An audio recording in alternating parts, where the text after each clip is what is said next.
কৰ আনকি আপোনাৰ বাৰীত যদি চেগুন আৰু তিতাচপা আছে তাৰ কাৰণেও টেক্স দিব লাগিব ৰজাই প্ৰজাক শোষণ কৰিব আমাৰ কৃপালুগুৰু শংকৰদেৱ মহাপুৰুষ মাধৱদেৱে উপাধি লেখা নাই মই নামৰ আগত ডক্টৰেট লিখি কিডাল হ'ব এই কলিযুগত মানে মূৰ্খই উচ্চ আসনত বহি ধৰ্মগুৰু হ'ব ইমানে যদি জুবিনক ভাল পালোঁ কিয় বলি নিদিয়াকৈ থাকিব নোৱাৰিলোঁ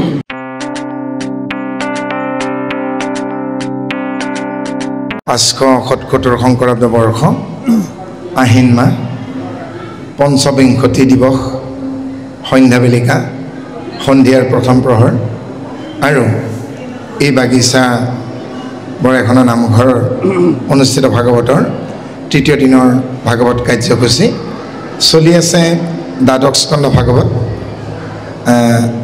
মাৰ্কেণ্ডয় মুনিৰ মায়া দৰ্শন তালৈ আগবাঢ়ি যোৱাৰ আগমুহূৰ্তত এতিয়ালৈকে এই দ্বাদশ স্কন্ধৰ 344টা পদ বা কোট আগবাঢ়ি এই যে 344টা কোট আগবাঢ়িল এইখিনি পৰ্যালোচনা আমি অকণমান চমুকে আগবঢ়াব বিচাৰিছোঁ কাৰণ চাওক আমি হয়তো সুৰীয়া কণ্ঠৰে পাঠ কৰিব পাৰিম হয়তো সুন্দৰকৈ ব্যাখ্যা কৰিব পাৰিম কিন্তু আপোনালোকৰ মনত কিমানখিনি ক্ৰিয়া কৰিছে সেই আমি নাজানিম গোটেই বছৰটো ছাত্ৰ ছাত্ৰী পঢ়ুৱাওঁ ফলাফল পৰীক্ষাত পাওঁ যদি ধুনীয়াকৈ পঢ়োৱাৰ পাছতো ছাত্ৰ ছাত্ৰীয়ে ভাল ফলাফল নেদেখুৱায় প্ৰধান শিক্ষকে গালি পাৰিব যে আপোনাৰ কিবা বিসংগতি আছে নহ'লে তেওঁলোকৰ বিসংগতি আছে ভাৰতৰ পৰা কিমান জোৰত কিমান দূৰত্বত এটা ৰকেট নিক্ষেপ কৰিলে পাকিস্তান বা চাইনাৰ এটা ঘাটিত আক্ৰমণ কৰিবগৈ আজিকালি সব কম্পিউটাৰতহে কৰে গতিকে তাক প্ৰজেক্টাইল স্পীড বুলি কয় প্ৰক্ষেপণ বেগ গতিকে খুব যদি টান টান কথা কওঁ বুজি পাব জানো গতিকে ৰাস্তাতে প্ৰতিজ্ঞা কৰি থৈ আহিছোঁ যে আজি টান কথা নকওঁ কাৰণ বহুদিন গালি খাইছোঁ যে খুব টানকৈ ব্যাখ্যা কৰে গতিকে আজি ৰাস্তাতে প্ৰতিজ্ঞা কৰিছোঁ টানকৈ নকওঁ সহজকৈ কওঁ আৰু প্ৰথমতেই কৃতজ্ঞতা জনাইছোঁ এই নামঘৰটিৰ আৰু 3 দিনৰ ভাগৱতৰ পৰিচালনা সমিতিৰ শলাগ লৈছোঁ সমস্তকে আবাল বৃদ্ধ বনিতা জ্যেষ্ঠজন সজ্জনকে আদি সমস্তকে সেৱা নিবেদন কৰিছোঁ আৰু মোৰ জ্যেষ্ঠজন পকাদলৰ পৰা অহা ভৱানন্দ ৰাজখোৱা বাপজনা আৰু জামুগুৰিৰ পৰা অহা মোৰ জ্যেষ্ঠজন মনু শইকীয়া বাপজনা আৰু মোৰ ভাতৃ নাৰায়ণপুৰ জৰাবাৰী নিবাসী প্ৰসন্নলৈকে সেৱাক নিবেদন কৰিছোঁ মোৰ মঞ্চৰ সন্মুখত আমি ভালেখিনি ভকত জ্ঞাতি ৰাইজক দেখা পাইছোঁ আপোনালোকে সকলোৱে বুজি পোৱাকৈ যিকেইটা অধ্যায় গ'ল তাৰ ওপৰত আলোকপাত কৰিব বিচাৰিছোঁ কাৰণ যদি আপোনালোকে পুনৰাবৃত্তি বুলি ভাবিব ঘঁহোতে ঘঁহোতে বোলে শিলুক হৈ যায় আৰু এনেকৈ বাৰে বাৰে চৰ্চন কৰোঁতে কৰোঁতে এই ভাগৱতৰ তাৎপৰ্য বুজিব নহ'লে একেদিনাখনে কিন্তু ভাগৱত আয়ত্ত কৰিব পৰা কথা নহয় গতিকে একেবাৰে যদি চমুকে ক'ব লাগে অসমীয়া ভাষাত ভাৱনা চিন্তা সত্য শুদ্ধ যেতিয়া হ'ব তেতিয়া এজন ব্যক্তিৰ চঞ্চল মানসিকতা যেতিয়া নাইকিয়া হ'ব চিত্ত যেতিয়া স্থিৰ হ'ব মনত যেতিয়া সুদৃঢ় বিশ্বাস আহিব আৰু তেতিয়া তেওঁ এই যুগ সাপেক্ষে নৰতন দেহা লাভ কৰা সাপেক্ষে ভাৰতবৰ্ষত মনুষ্য জন্ম লাভ কৰা সাপেক্ষে তেওঁ কি কৰিব অপ্ৰয়োজনীয় নিৰৰ্থক কৰ্ম কাণ্ড ক্ৰিয়া এৰিব পাৰিব আৰু এৰিলে জড় চেতনাৰ ঊৰ্ধত চৈতন্য ভাৱনালৈ আহিব পাৰিব আৰু চৈতন্য ভাৱনালৈ আহিলে জীৱনৰ বাটত কি পাবগৈ সন্তৰ সংগক লাভ কৰিব আৰু সন্তৰ সংগত কি পাব জীৱনৰ দৰ্শনটো লাভ হ'ব জীৱনৰ দৰ্শননো কি ল'ম কি নল'ম কি পাম কি নেপাম ক'লৈ যাম ক'লৈ নাযাম কোনটো নিন্দনীয় কোনটো বৰ্জনীয় কোনটো প্ৰশংসনীয় কোনটো গ্ৰহণীয় কোনটো কৰণীয় কোনটো পথ কোনটো বিপথ কি কাৰ্য কি অকাৰ্য কোনটো প্ৰমাদ কোনটো অপ্ৰমাদ প্ৰত্যেকটো কথাৰেই ভাল আৰু বেয়া দুটা আছে পূব থাকিলে পশ্চিমে থাকিব ঊৰ্ধ থাকিলে অধ থাকিব গ্ৰহণীয় থাকিলে বৰ্জনীয় থাকিব সজীৱ থাকিলে পচাও থাকিব বিষ থাকিলে অমৃত থাকিব পথ থাকিলে বিপদ থাকিব গতিকে বিষ আৰু অমৃতৰ কাক ল'ম সজীৱ আৰু গেলাৰ মাজত কাক ল'ম নিন্দনীয় আৰু গ্ৰহণীয়ৰ মাজৰ কোন ভাগক ল'ম প্ৰশংসাৰ কোন ভাগ তিৰস্কাৰৰ কোন ভাগ খাদ্য কি অখাদ্য কি ইতিমধ্যে এই গোটেইখিনি কথাকে এটি সাধুৰে কেঁচুৱাতে বুঢ়ী মৰিল বুলি পেলাই মোৰ জ্যেষ্ঠজন আমাৰ ৰাজকোৱা বাপজনাই আপোনালোকক কৌশলেৰে ক'লে। আৰু এই দ্বাদশ স্কন্ধত একাদশত গুণ আৰু দ্বাদশত ক্ৰিয়া। ভাগৱতৰ দ্বাদশ স্কন্ধত 12টা মূল কথা, জীৱ ঈশ্বৰ মায়া তৰণ জ্ঞান বিজ্ঞান তদং ৰহস্য জাতি দ্ৰব্য। দশমত শেষ। দ্ৰব্য ক'ত পালোঁ আমি? দশমত। দশমত যি আছে কিন্তু সেয়া দ্ৰব্য। কি দ্ৰব্য বাৰু? ৰাসলীলা খণ্ডত শংকৰদেৱ গুৰুজনাই দ্ৰব্য কি তাক কৈছে, কাম জয় নামে ইটো গোবিন্দৰ কেলি। কামনাক জয় কৰাৰ বাবে গোবিন্দৰ কেলি। এই দেহটোৰে কামনা চৰিতাৰ্থ কৰাৰ কথা কোৱা নাই, দেহাটো লৈও নেদেখা আত্মাৰে কামনাক জয় কৰাটোৱে হ'ল গোবিন্দৰ কেলি। আৰু সেই দ্ৰব্য আমাক দশমত দিছে। উদ্ধৱৰ প্ৰশ্নৰ উত্তৰ কৃষ্ণই দিছে। আৰু এই একাদশত গুণ অৰ্থাৎ সত্য ৰজ তম, আমি 3 গুণৰ ভিতৰত আছোঁ। আৰু ঈশ্বৰ ত্ৰিগুণাতীত। ত্ৰৈগুণ্য বিষয় বেদা বিস্তাৰিগুণা ভাবাৰ্জুনা। ইন্দ্ৰক আমি ইন্দ্ৰপুত্ৰ অৰ্জুনক কোৱাৰ ভাষাৰে কৃষ্ণই কৈছে, হে অৰ্জুন হে ধনঞ্জয়, সমস্ত 3 গুণৰ ভিতৰত মই ত্ৰিগুণাতীত। আকৌ কৈছোঁ একাদশত গুণ আৰু দ্বাদশত কিহত শেষ হৈছে ভাগৱত? ক্ৰিয়া। ক্ৰিয়া মানে কৰ্ম। কৰ্মৰ 3টা ভাগ, কৰ্ম অকৰ্ম বিকৰ্ম। যি কৰ্ম কৰিবলৈ বেদে বিহিত কৰিছে, নীতিশাস্ত্ৰ আৰু বিধিশাস্ত্ৰৰ মাতেৰে ধাতাই বিধাতাক কৈছে, বিধাতাই আমাক বিধান দিছে, যি কৰ্ম কৰিলে স্বদেশ স্বজাতিৰ কল্যাণ হয়, অকৰ্ম বিকৰ্মৰ পৰা আঁতৰি সৎকৰ্মত লিপ্ত হ'ব পাৰি, সেয়া কৰ্ম। যি কৰ্ম কৰিলে দুখে চুৱে আৰু দায়দণ্ড হ'ব পাৰে কিন্তু শুধৰণি থাকে, সেয়া হ'ল বিকৰ্ম। যি কৰ্ম কৰিলে শুধৰণি নাথাকে, দায়দণ্ড ভৰাৰ উপৰিও মৃত্যুদণ্ড পৰ্যন্ত হ'ব পাৰে, সেয়া হ'ল অকৰ্ম। গতিকে যি ভাৱনাই এজন ব্যক্তিক অকৰ্ম বিকৰ্মৰ পৰা আঁতৰাই স্বদেশ স্বজাতিৰ কল্যাণমূলক কৰ্মত লিপ্ত কৰাই, অকৰ্ম আৰু প্ৰমাদৰ পৰা নিবৃত্তি দি জীৱন পথত আগুৱাই লৈ যোৱাত সহায় কৰে, সেই ভাৱনাই ভক্তি। চা পৰাণু ৰক্তিৰ ঈশ্বৰে ভক্তি। ঈশ্বৰৰ প্ৰতি যি আস্থা বা পৰকাষ্ঠা, সেই হ'ল ভক্তি। আৰু এই ক্ৰিয়া নামৰ যিটো শেষ তত্ত্ব, জীৱ ঈশ্বৰ মায়া তৰণ জ্ঞান বিজ্ঞান তদং ৰহস্য জাতি দ্ৰব্য গুণ ক্ৰিয়া, এই ক্ৰিয়া নামৰ তত্ত্বটোক ব্যাখ্যা কৰিবৰ নিমিত্তে দ্বাদশ স্কন্ধ। কেনেকৈ আমি প্ৰমাদৰ পৰা অপ্ৰমাদ হ'ম, অসত্যৰ পৰা সত্যলৈকে আহিম, মৃত্যুৰ পৰা অমৃতৰ পথলৈকে আহিম, অজ্ঞান অন্ধকাৰৰ পৰা পোহৰলৈকে আনিম, তাৰ নিমিত্তে এই অধ্যায়কেইটা সংযোজন কৰা হৈছে। প্ৰথম অধ্যায়তে ৰাজবংশ আৰু কলিৰ ধৰ্ম, এই কলিযুগত লোকসকল কেনেকুৱা হ'ব, প্ৰথমটি অধ্যায়ত ব্যাখ্যা কৰা হৈছে।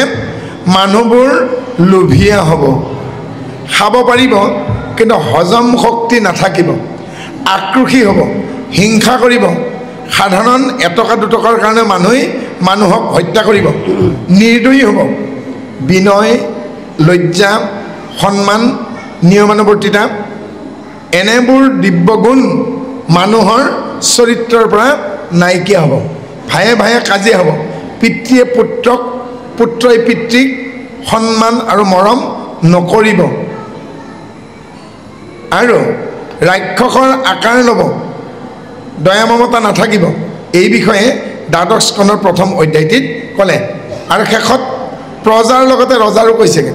ৰজাবিলাক কেনেকুৱা হ'ব? শাসনকৰ্তা কৰ কাটল বঢ়াব আৰু কৰ কাটলৰ নিমিত্তে গাৰ মাংসও কাটি নিব। কথাষাৰ সঁচা নে মিছা আপোনালোকে এতিয়া ভাবক। আজিৰ তাৰিখত প্ৰত্যেকটো বস্তুতে টেক্স, কৰ।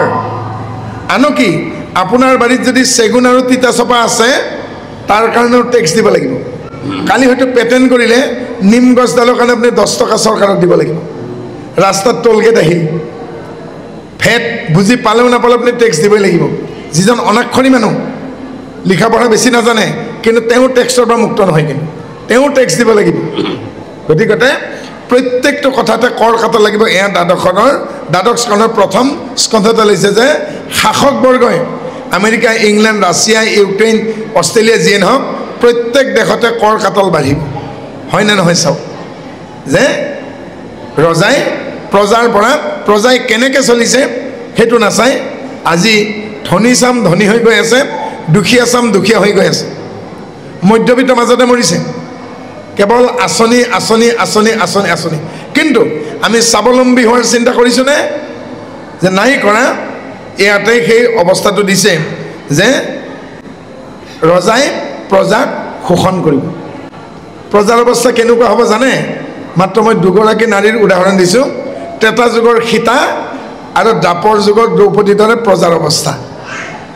ৰাৱণ যদি লংকাৰ ৰজা হয় আপোনালোকেতো সকলোৱে কয়ে লংকাত গ'লে ৰাৱণ হয় গতিকে ৰাৱণৰ নিচিনা যদি আমাৰ শাসনকৰ্তা হয় যে সীতাৰ নিচিনা অৱস্থা প্ৰজাৰ হ'ব কি হ'ব সীতাক অশোক বনত বন্দী কৰি থ'ব আপুনি যদি সঁচা কথা কয় আপুনি যদি সত্যত থাকিব বিচাৰে তেতিয়াহ'লে সেই সত্য প্ৰকাশ কৰিব নিদি আপোনাক অশোক বনত বান্ধি দিব ৰাম ৰজা হ'লেই কি হ'ব সমালোচনাৰ পাত্ৰ হ'ব আৰু সতী সীতাক বনবাস দিব ত্ৰেতা যুগ গ'ল দ্বাপৰ যুগ আহিল দ্বাপৰ যুগৰ দ্ৰৌপদীৰ দৰে আজিৰ প্ৰজাৰ অৱস্থা যদি দুৰ্যোধন ৰজা হয় তেতিয়াহ'লে চলে বলে কৌশলে তেওঁ বিপক্ষক নিয়ন্ত্ৰণ কৰিব চাব আৰু বিপক্ষৰ সম্পত্তি কালিব দুৰ্যোধন মানে যাৰ অনৈতিকভাৱে ধন আহৰণত প্ৰচেষ্টা দুৰ্জনৰ ধন দুৰ্যোধন তাৰমানে মই দুৰ্যোধন এখেত যুধিষ্ঠিৰৰ সা সম্পত্তি ধন ৰাজ্য পত্নী ভাতৃ চব মই মোৰ কৰি ল'ম চলে বলে কৌশলে তাৰ কাৰণে মই দৰকাৰ হ'লে পাশা খেল পাতিম আৰু শকুনি মামা আছে সহায় কৰিবলৈকে নহয় জানো গতিকে যদি ৰজা দুৰ্যোধন হয় আমাৰ দেশখন যদি হস্তিনাপুৰ হয় তেতিয়াহ'লে কি হ'ব দ্ৰৌপদী লাঞ্ছিত হ'ব কিয় যদি আমাৰ শাসনকৰ্তা জোৱাৰী হয় যুধিষ্ঠিৰ যদি ইমানেই ভাল সত্যবাদী ৰাজা যুধিষ্ঠিৰ তেতিয়াহ'লে দুৰ্যোধনৰ নিমন্ত্ৰণত জোৱা খেলিব কিয় গৈছিল যুধিষ্ঠিৰ যদি জোৱা খেলিব নগ'লহেঁতেন তেতিয়াহ'লে পণ্য সামগ্ৰীৰ দৰে দ্ৰৌপদী লাঞ্ছিত হ'লহেঁতেন নে সত্যবাদী ৰজাই এনে কৰে জানো গতিকে ৰজা যদি জোৱাৰী হয় আমাৰ অৱস্থা কিন্তু দ্ৰৌপদী আমাৰ অৱস্থা কিন্তু পঞ্চপাণ্ডৱৰ বাকী ভাইকেইজন অৰ্থাৎ ৰজাই যোৱাত নিজৰ ধৰ্মপত্নীকো বিক্ৰী কৰি দিব পণ ৰাখিব আৰু নিজৰ ভাতৃকো দি দিব আৰু সেই ৰজাৰ ৰাজধানীৰ সৈতে সৰু ৰাজ্য ইন্দ্ৰপ্ৰস্থ পণত দিব নিজে বনবাসী হ'ব জুই খালে এঙাৰ হাগিবই লাগিব যাৰ ফলত যুধিষ্ঠিৰ নিজে বনবাসী হ'ব লগা হ'ল আজিৰ তাৰিখত ধুবুৰীৰ পৰা ধেমাজিলৈকে অসমৰ মাটি ৰাজপথৰ কাষত অসমীয়াৰ হাতত নাই বিদেশী বনিয়াৰ হাতত গ'ল নে নগ'ল কোম্পানীয়ে কৰক আৰু কিবাই কৰক আজি অসমীয়াৰ হাতত নাই কোনোবা গীৰ্জা বা মছজিদৰ মাটি কোনোবাই দখল কৰা শুনিছে নেকি কিন্তু আমাৰ সত্ৰৰ মাটি আজি বেলেগৰ দখলত কিহৰ কাৰণে আমি নিষ্কৰ্মা হৈ গ'লো মৰমৰ পথাৰখন যেতিয়া বিদেশীক আমি আধি দি পেলাই দক্ষিণাত্যত গৈ পেলাই কাৰোবাৰ হোটেলত বাচন ধুই থাকিমগৈ 10,000 টকাৰ কাৰণে কাৰোবাৰ চাকৰ খাটি থাকিমগৈ সেই পথাৰখন ঘূৰি আহি আপুনি পাব নেকি নাপায় এদেউ দুদেউ লুটানিয়াৰ চেও আমি ইয়াতে বিদেশী হ'ম এদিন আমাৰ শিপাৰ গুৰিৰ মাটি নোহোৱা হ'ব সেইজোপা গছ বাগৰি পৰে যিজোপা গছৰ গুৰিত মাটি নাথাকে তাকেই ক'লে বাপ জনাই যি সন্তানক সংস্কাৰ দিয়া নহয় উভালি পৰিব সেইজোপা গছ ধুমুহাত ভাঙি পৰে যিডাল ঠৰঙা তামোল গছ নাৰিকল গছ ভাঙি যায় মাজতে যিডাল ঠৰঙা যাৰ অন্তৰত দয়া মৰম ক্ষমা বিনয় লজ্জা নাই তাৰ ফ্লেক্সিবিলিটি ইলাষ্টিচিটি স্থিতিস্থাপকতা শক্তি নাই মোৰ আঙুলিকেইটা 4ডাল ঘাঁহ বুলি ধৰি লওক গৰু এজনী ঘাঁহ খাই খাই ভাগৰ লাগি শুই গ'ল ঘাঁহৰ ওপৰত ৰ'দ পৰিল গাইজনী উঠি গুচি গ'ল ঘাঁহকেইডাল কি হ'ব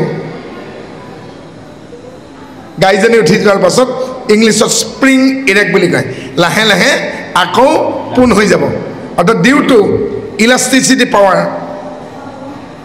স্থিতিস্থাপকতা শক্তি থকাৰ কাৰণে ঘাঁহকেইডাল আকৌ থিয় হৈ গ'ল কিন্তু অসমীয়া জাতি আজি স্থিতিস্থাপকতা গুণ হেৰুৱাইছে আকৌ যদি যাব লাগে শৰাইঘাটলৈ পাৰিব জানো হাৰমতি বজাৰত বিহপুৰীয়া বজাৰত জাপজোপৰ বজাৰত তিনিআলি বজাৰত 5 কেজি শাক পাচলি মোনাটোলৈ ইফালে সিফালে চাই টমটম এখন পালে পাৰিবনে হেংদাংখন ল'বলৈ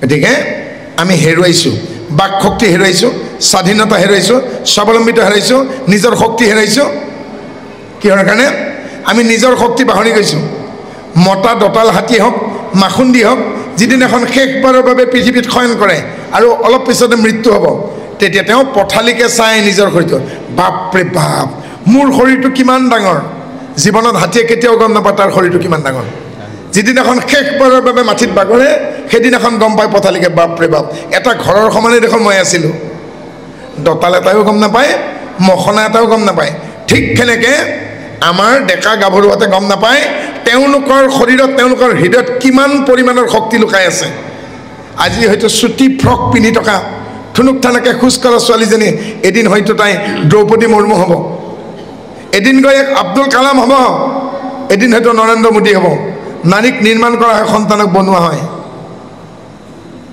সোমালে কলা ওলালে ৰঙা পিটিলে 2 ইঞ্চি বাঢ়ে গাড়ীৰ স্প্ৰিং এডাল নালত লগাই ল'লে দা কটাৰী নহয় কমাৰে কোবাব লাগিব কোবোৱাৰ আগত ৰঙা কেটাক পুৰিব লাগিব গতিকে ঘৰখনে শিক্ষাৰ কঠীয়াতলি home is a primary crop field of the education সেইজনী মা সেইজনী দেউতাক গঢ়ি পিটি বনায় গতিকে ভাগৱতত আমাক গঢ়ি পিটি বনাবৰ কাৰণে চেষ্টা কৰিছে কিন্তু আমি বুজিব চেষ্টা কৰা নাই অকণমান আগতে কৈছে মোৰ জ্যেষ্ঠজনে নালাগে ইউনিভাৰ্চিটি যাব লাগে নালাগে PhD ডিগ্ৰী দিবৰ কাৰণে শংকৰদেৱ কুসুম্বৰ ভূঞাৰ পুত্ৰ কিন্তু লিখিছে জানো মই শংকৰ ভূঞাই কৈছোঁ দাস্যালী ভক্তি কতো লিখা নাই ভূঞা উপাধি কি কৈছে কৃষ্ণৰ কিং কৰে শংকৰে কয় মাধৱদেৱে লিখিছে জানো ভূঞা উপাধি কি কৰিছে কহয় মাধৱ দাসে যদি আমাৰ কৃপালুগুৰু শংকৰদেৱ মহাপুৰুষ মাধৱদেৱে উপাধি লেখা নাই মই নামৰ আগত ডক্টৰেট লিখি কিডাল হ'ব কত PhD কৰা ডাঙৰ ডাঙৰ সাহিত্যিক আছে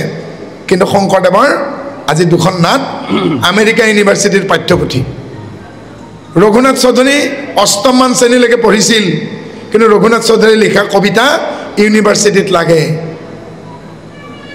গতিকে শিক্ষাৰ কোনো সীমা নাই জ্ঞানৰ কোনো সীমা নাই কিন্তু আজিৰ তাৰিখত নম্বৰ পাবৰ কাৰণে শিক্ষা হৈছে সেইকাৰণে শিক্ষাৰ মানদণ্ড কমি গ'ল যিদিনাখনে শিক্ষা ব্যৱস্থাত অনুশাসন কৰিলে বেয়া পোৱা হ'ল সেইদিনাখনে শিক্ষা গেলিলে গতিকে এই কলিযুগত 21 শতিকাত কি হ'ব প্ৰজাৰ অৱস্থা ইয়াত ধুনীয়াকৈ দিছে সেইকাৰণে আমি প্ৰকাৰান্তৰে কৈছোঁ কলিযুগৰ অৱস্থা মনুষ্যৰ অৱস্থা ত্ৰেতা যুগৰ সীতা আৰু দাপৰৰ দ্ৰৌপদী সেইকাৰণে কয় মাতিলে ৰণলৈ যাব লাগে নেমাতিলে ভোজলৈ যাব নালাগে আৰু ঋষভদেৱে বদৰিকাশ্ৰমত কৈছে হে ৰাজযুধিষ্ঠিৰ তুমি মাৰক অভিশাপ দিলা কি কাৰণে বোলে মিছা কথা কৈছিল কি মিছা কথা কৈছিল জ্যেষ্ঠ ভাতৃ কৰ্ণৰ পৰিচয় লুকুৱাইছিল তুমি যে যৌধেই নামৰ মানে অপ্সৰা এজনীৰ লগত সম্পৰ্ক কৰি ক্ষেত্ৰস্পুত্ৰ দৈৱকক জন্ম দিছিলা সেয়া জানো তুমি লুকুৱা নাছিলা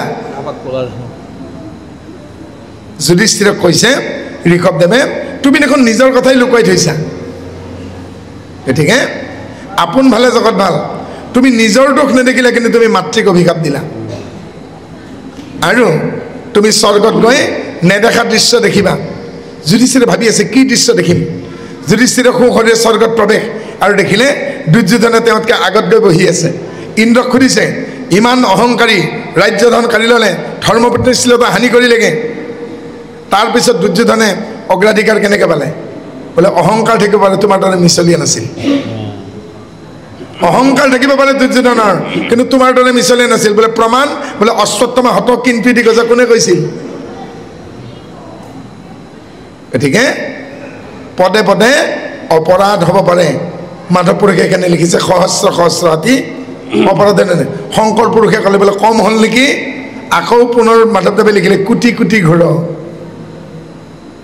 আমাৰ কি অৱস্থা হ'ব গতিকে সজ্জনৰ ওপৰে নাও হস্তিৰ পিছলে পাওঁ যুধিষ্ঠিৰৰ নিচিনা ইমান উচ্চ অৱস্থা প্ৰাপ্ত হোৱাৰ পাছতো স্খলন ঘটিছে গতিকে স্খলন যাতে নঘটে তাৰ কাৰণে কি ৰাখিব লাগিব ব্ৰহ্মচৰ্য যে ব্ৰহ্মচৰ্য ৰক্ষা কৰিব পাৰিছে জীৱনত তেওঁৰ কেতিয়াও স্খলন নঘটে মাধৱ পুৰুষে কৈছে কাৰ স্খলন নঘটে যে বিঘিনীৰ মূৰৰ ওপৰত ভৰি দিব পাৰিব তেওঁৰ কেতিয়াও স্খলন নঘটে যি ঈশ্বৰৰ নাম বিচাৰে সময়ে মানে ধৈৰ্য ধৰি খনে কথা কয় বিঘ্নিৰ মুণ্ডত দিয়া ভৰি সিটো হৈ আছে কিন্তু বিঘিনি হ'ব পাৰে কেনেকে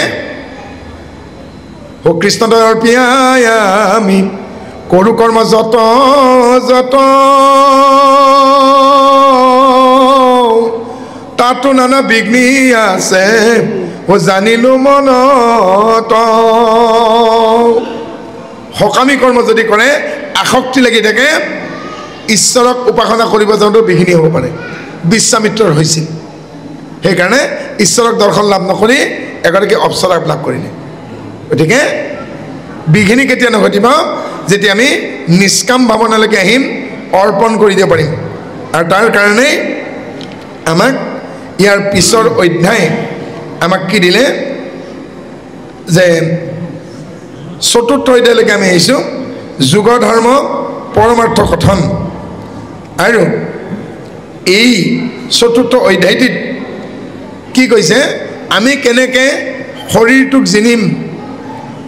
জানিম সেই বিষয়ে দেহতত্বলৈকে আহিছে যে ৰাত্ৰি দিনে চিন্তা ৰাজা খবদোৰা হয় কেনেমতে সমস্ত পৃথিৱী মূৰ হয় বিষয় লম্পত ভৈলে নপাৱে ৰাজ্যক প্ৰথমে জিনিব ছয় ইন্দ্ৰিয় বৰ্গ গতিকে এখন দেশ আক্ৰমণ কৰিব যোৱাৰ আগত নিজৰ দেহটো যদি যিয়ে বুজি নাপায় তেওঁ বিশ্ব বিজয় কৰিব নোৱাৰে গতিকে নিজৰ দেহটোৰ ভিতৰতে প্ৰথম ইন্দ্ৰিয়বিলাকক জিকিব দিছে আৰু ইন্দ্ৰিয়বিলাকক যেতিয়া জিকিব পাৰিব তেওঁ জিতেন্দ্ৰিয় হ'ব পঞ্চ কৰ্মেন্দ্ৰিয় পঞ্চ জ্ঞানেন্দ্ৰিয় যিজনে জিকিব তেওঁ কৈছে প্ৰত্যাহাৰ যাৰ হ'ব তেওঁৰ ধাৰণা স্পষ্ট হ'ব ধাৰণা যাৰ স্পষ্ট হ'ব তেওঁ ঈশ্বৰক ধ্যান কৰিব পাৰিব আৰু ঈশ্বৰক ধ্যান কৰিলে তেওঁ এদিন সমাধি প্ৰাপ্তি হ'ব এই কথাকে কৈছে প্ৰথমে জিনিব ছয় ইন্দ্ৰিয় বৰ্গক বিষয় লম্পত বহিলে নপাৱে ৰাজ্যমন্ত্ৰী সবকো কৰিব বৈশ্যৱ আছে আনু সব সেৱক অমাত্য যোগ আছে অৰ্থাৎ যিয়ে আমাৰ দেহটো নিয়ন্ত্ৰণ কৰি আছে তেওঁক জানিব লাগিব তেওঁ কোন আৰু কাৰ আমাৰ চলনা শক্তি নাই আমাৰ দেহটোত দুটা প্ৰকৃতি আছে পৰা প্ৰকৃতি আৰু অপৰা প্ৰকৃতি পৰা প্ৰকৃতি জীৱাত্মা আৰু জীৱাত্মাক বাদ দি বাকীবোৰ অপৰা প্ৰকৃতি আৰু সুখ দুখৰ মনেই কাৰণ মনক ৰাখিবা ঠিক আৰু সেনাপতি হ'ল মনটো অকল ৰজাই যুদ্ধ জয় কৰিব নোৱাৰে সেনাপতিৰ মতেও চলিব লগা হয় এই সেনাপতিয়ে যেতিয়া গৈ পেলাই মনতকেও ঊৰ্ধত অৰ্থাৎ এই সেনাপতি ৰূপী মনে গৈ পেলাই যেতিয়া ৰজা হ'বগে সেনাপতি গৈ পেলাই যেতিয়া ৰজা হ'বগে ৰাণীৰ অৱস্থা বেয়া হ'বও পাৰে গতিকে মনটোই আপোনাক যদি নকয় এই ভাৱনালৈকে আহিব নোৱাৰে গতিকে মনক ঠিক ৰাখিব লাগিলে সংযম লাগিব আৰু যেতিয়া সংযম হ'ব শ্ৰদ্ধা ৰতি ভক্তি অনুক্ৰমে হয়গে অনুৰক্তি আৰু সেই প্ৰেম ভকতিলৈকে আহিব লাগিলে লাহে লাহে লাহে আগবাঢ়িব লাগিব আৰু এনেদৰে এদিন গৈ পেলাই চক্ৰৱৰ্তী ৰজাসকলে গোটেই পৃথিৱীৰ যেনেকৈ শাসন কৰ্তা হয় যিদিনাখন আপুনি নিজৰ দেহৰ ওপৰত অধিকাৰ সাব্যস্ত কৰিব পাৰিব সেইদিনাখনে আপুনি জিতেন্দ্ৰিয় হ'ব পাৰিব প্ৰথমতে নিজৰ দেহটোৰ ওপৰত নিজৰ অধিকাৰ লাগিব নিয়ন্ত্ৰণ কৰিব পৰা হ'ব লাগিবগৈ মানুহে কি কয় মই দেখোন তলত বহিব নোৱাৰোঁ সোনকালে দেখোন সাৰ নাপাওঁ গধূলি দেখোন নহয় মই দেখোন দিনটোত সময় উলিয়াব নোৱাৰোঁ কোনে কৈছে আপোনালোকে কৈছে আৰু সেইকাৰণেই কেঁচুৱাতে বুঢ়ী মৰিল বুলি কৈছে কোৱা নাই জানো গতিকে আমি সদায় দেৰি কৰোঁ দেৰি নকৰিব এই ভক্তি ভাৱনালৈকে ভক্তি ৰাজ্যত আহোঁতে যদি দেৰি কৰে সকলো দেৰি হৈ যাব আৰু এনেদৰে এই চতুৰ্থ অধ্যায়টিত আমি নিজৰ শৰীৰৰ ওপৰত যে নিয়ন্ত্ৰণ নাই, নিজৰ শৰীৰৰ ওপৰত নিয়ন্ত্ৰণ নকৰা বেলেগৰ শৰীৰ নিয়ন্ত্ৰণ কৰিব যাওঁ, ইয়াকেই কৈছে। আৰু যোগশাস্ত্ৰ অনুসৰি কোনো এটা নিৰ্দিষ্ট বিষয়ত কেন্দ্ৰীভূত কৰি যেতিয়া ধ্যান কৰিব, কৰিলে আপুনি ঈশ্বৰক পাব। হয় ঈশ্বৰৰ বাণীত, নহয় ঈশ্বৰৰ ৰূপত, নহয় ভক্তিত, কোনো এটা বিশেষ বিষয়ত আপোনালোকে নিজৰ মনটোক কি কৰিব লাগিব? পুঞ্জীভূত কৰিব লাগিব। আৰু ইয়াৰ পিছত কি দিলে? সত্য, ত্ৰেতা, দ্বাপৰ, কলি, 4 যুগৰ মানুহবিলাকৰ লক্ষণ কেনে আছিল? সত্য যুগত কেনে আছিল? শান্তি, তুষ্টি, ক্ষমা, মৈত্ৰী, আছে হ'ব গুণ, শিকালৰ লোকে হবে আতিশ কৰোঁ। সত্য যুগৰ মানুহে শান্তি বিচাৰিছিল, মনত সন্তুষ্টি আছিল, ক্ষমা গুণটি আছিল আৰু মিত্ৰতা আছিল। এই 5টা গুণ থকা মানুহবিলাক আছিল সত্য যুগৰ। আৰু তেওঁলোক কি কৰিছিল? সবেও কৰিলে মন ইন্দ্ৰিয় নিৰোধ, আত্মাতাকে ৰতি সমস্ততে সমবোধ। সময়তে আছিলে ঈশ্বৰ এক জ্ঞান, হৰি ভকতিৰে বিনে নাজানিলে আন, থিৰ বুদ্ধি কৰে সবে হৰিকেকে ধ্যান, এতেকে 4 জাতি উত্তম সমান। কেৱল সত্য যুগতে নাই, আজি এই যুগত থাকিও যিজন একশৰণত আছে, এক ঈশ্বৰ একশৰণত আছে আৰু হৰিৰ বিদে বেলেগ ক্ষুদ্ৰ দেৱতাত ভজনা কৰা নাই, যাৰ চঞ্চল চিত্ত নিয়ন্ত্ৰিত হৈছে আৰু উৰণ বুৰণ গজন ভ্ৰমণ 4 মুঠি জীৱক তেওঁ আত্মা বুলি ভাবে, যি ব্ৰাহ্মণ ক্ষত্ৰিয় বৈশ্য ক্ষুদ্ৰৰ ভেদ বিচাৰ নকৰে, যি ব্ৰাহ্মণ চণ্ডালক একে বুলি ভাবে, যি কুকুৰ চণ্ডাল গদৰবোৰো আত্মা ৰাম বুলি ভাবে, যি স্ত্ৰী ক্ষুদ্ৰ চণ্ডাল বাছ বিচাৰ নকৰি সকলোকে সমভাৱাপন্ন কৰে, যাৰ মনত শান্তি আছে, যাৰ মনত সন্তুষ্টি আছে, যাৰ মনত কৰোণা আছে, যাৰ মনত দয়া আছে, যি বিপক্ষক ক্ষমা কৰিব পাৰে, কলি যুগত থাকিও তেওঁ সত্য যুগত আছে। ত্ৰেতা যুগৰ লোক কেনেকুৱা? ত্ৰেতাত পাইলে ক কিঞ্চিত প্ৰমাদ, ভাঙিলে ক অধৰ্মে ধৰ্ম নহয় কবাত। সত্য ক্ষমা দয়া খোজৰ এখন ভৰি ভাঙি পেলালে ত্ৰেতা যুগত, শিকালৰ লোকে নুহিবে ক জ্ঞান নিষ্ঠ, নুহে আতি লম্পট নুহি কাটি কৃষ্ণ। ত্ৰেতা যুগ মানে শান্ত খ্ৰীষ্ট নহয়, লম্পটো নহয়, মাজতে। ব্ৰাহ্মণে ধৰিব মাত্ৰ ভকতিক আতি, নপাৰিবে ৰাখিব অপৰ 3 জাতি। অৰ্থাৎ যিসকলৰ ব্ৰহ্মত্ব আছে, যিসকল সত্য আছে, তেওঁলোকেহে ধৰ্ম ধৰিব পাৰিব, সেয়া হ'ল ত্ৰেতা যুগ। বাকী ক্ষত্ৰিয় বৈশ্য আৰু ক্ষুদ্ৰই ত্ৰেতা যুগত ধৰ্ম ধৰিব পৰা নাছিল। যিসকল ব্ৰহ্মত্ব থকা ব্ৰহ্মৰ্ষি, চুতৰ্ষি, দেৱৰ্ষি, মহৰ্ষি, ৰাজৰ্ষি আছিল, তেওঁলোকে ধৰ্ম ধৰিছিল। আহিল দ্বাপৰ, দ্বাপৰ যুগতো লোক হৈবে জ্ঞান ভ্ৰষ্ট, 2 পাত ধৰ্মৰ অধৰ্ম কৰিবে নষ্ট। দ্বাপৰ যুগত 2টা পাত নষ্ট হ'ব। কেনেকুৱা? শিকালৰ লোকৰ যশত হৈবে প্ৰীতি, পঢ়াই পঢ়াই হৃষ্টভাৱে প্ৰতিনিধি, সবেও শ্ৰীমন্তী কুটুম্ব বিস্তৰ, ধনজন গৃহত আতি ততপৰ, ৰাত্ৰিৰ দিনে সকাম কৰ্মতা শকতি, ব্ৰাহ্মণে ক্ষত্ৰিয়ে মাত্ৰ কৰিবে বসতি। আৰু এই দ্বাপৰ যুগত কেনেকুৱা হ'ব? 2খন ভৰি পাত ধৰ্মৰ ভংগ হ'ব আৰু কুটুম্ব বিস্তৰ হ'ব, যশ সন্মানৰ প্ৰতি আকৰ্ষিত হ'ব। অৰ্থাৎ আজিৰ যুগত আপুনি যদি উপাধি এটা পাব লাগে, অকণমান টকা পইচা খৰচ কৰিলে হ'ল। অৰ্থাৎ এই যুগটো কেনেকুৱা? ধনী আৰু দুখীয়াৰ, ভাল আৰু বেয়া নহয়। যদি আপোনাৰ মোৰ টকা পইচা আছে, মোৰ যদি কিবা বেয়া গুণো আছে, সেয়া ঢাক খাই থাকিব। আৰু মোৰ দাদা মনো শইকীয়া যিমানেই ভাল নহওক, এওঁ দুখীয়া মানুহ, যিমানে সাত্বিক নহওক, ভাল শিক্ষক নহওক, কেতিয়াও আমি এখেতক সভাপতি নাপাতোঁ। কিহৰ কাৰণে? টকা পইচা নাই। গতিকে এখেতৰ টকা পইচা যে নাই, দৰিদ্ৰতা আছে, গতিকে যাৰ দৰিদ্ৰতা আছে, তেওঁৰ যদি টকা পইচা নথকাৰ কাৰণে এওঁৰ বহুত গুণ থাকিলেও কিন্তু আমি এওঁক সভাপতি নাপাতোঁ, দিব নোৱাৰে যে। তাৰমানে কি?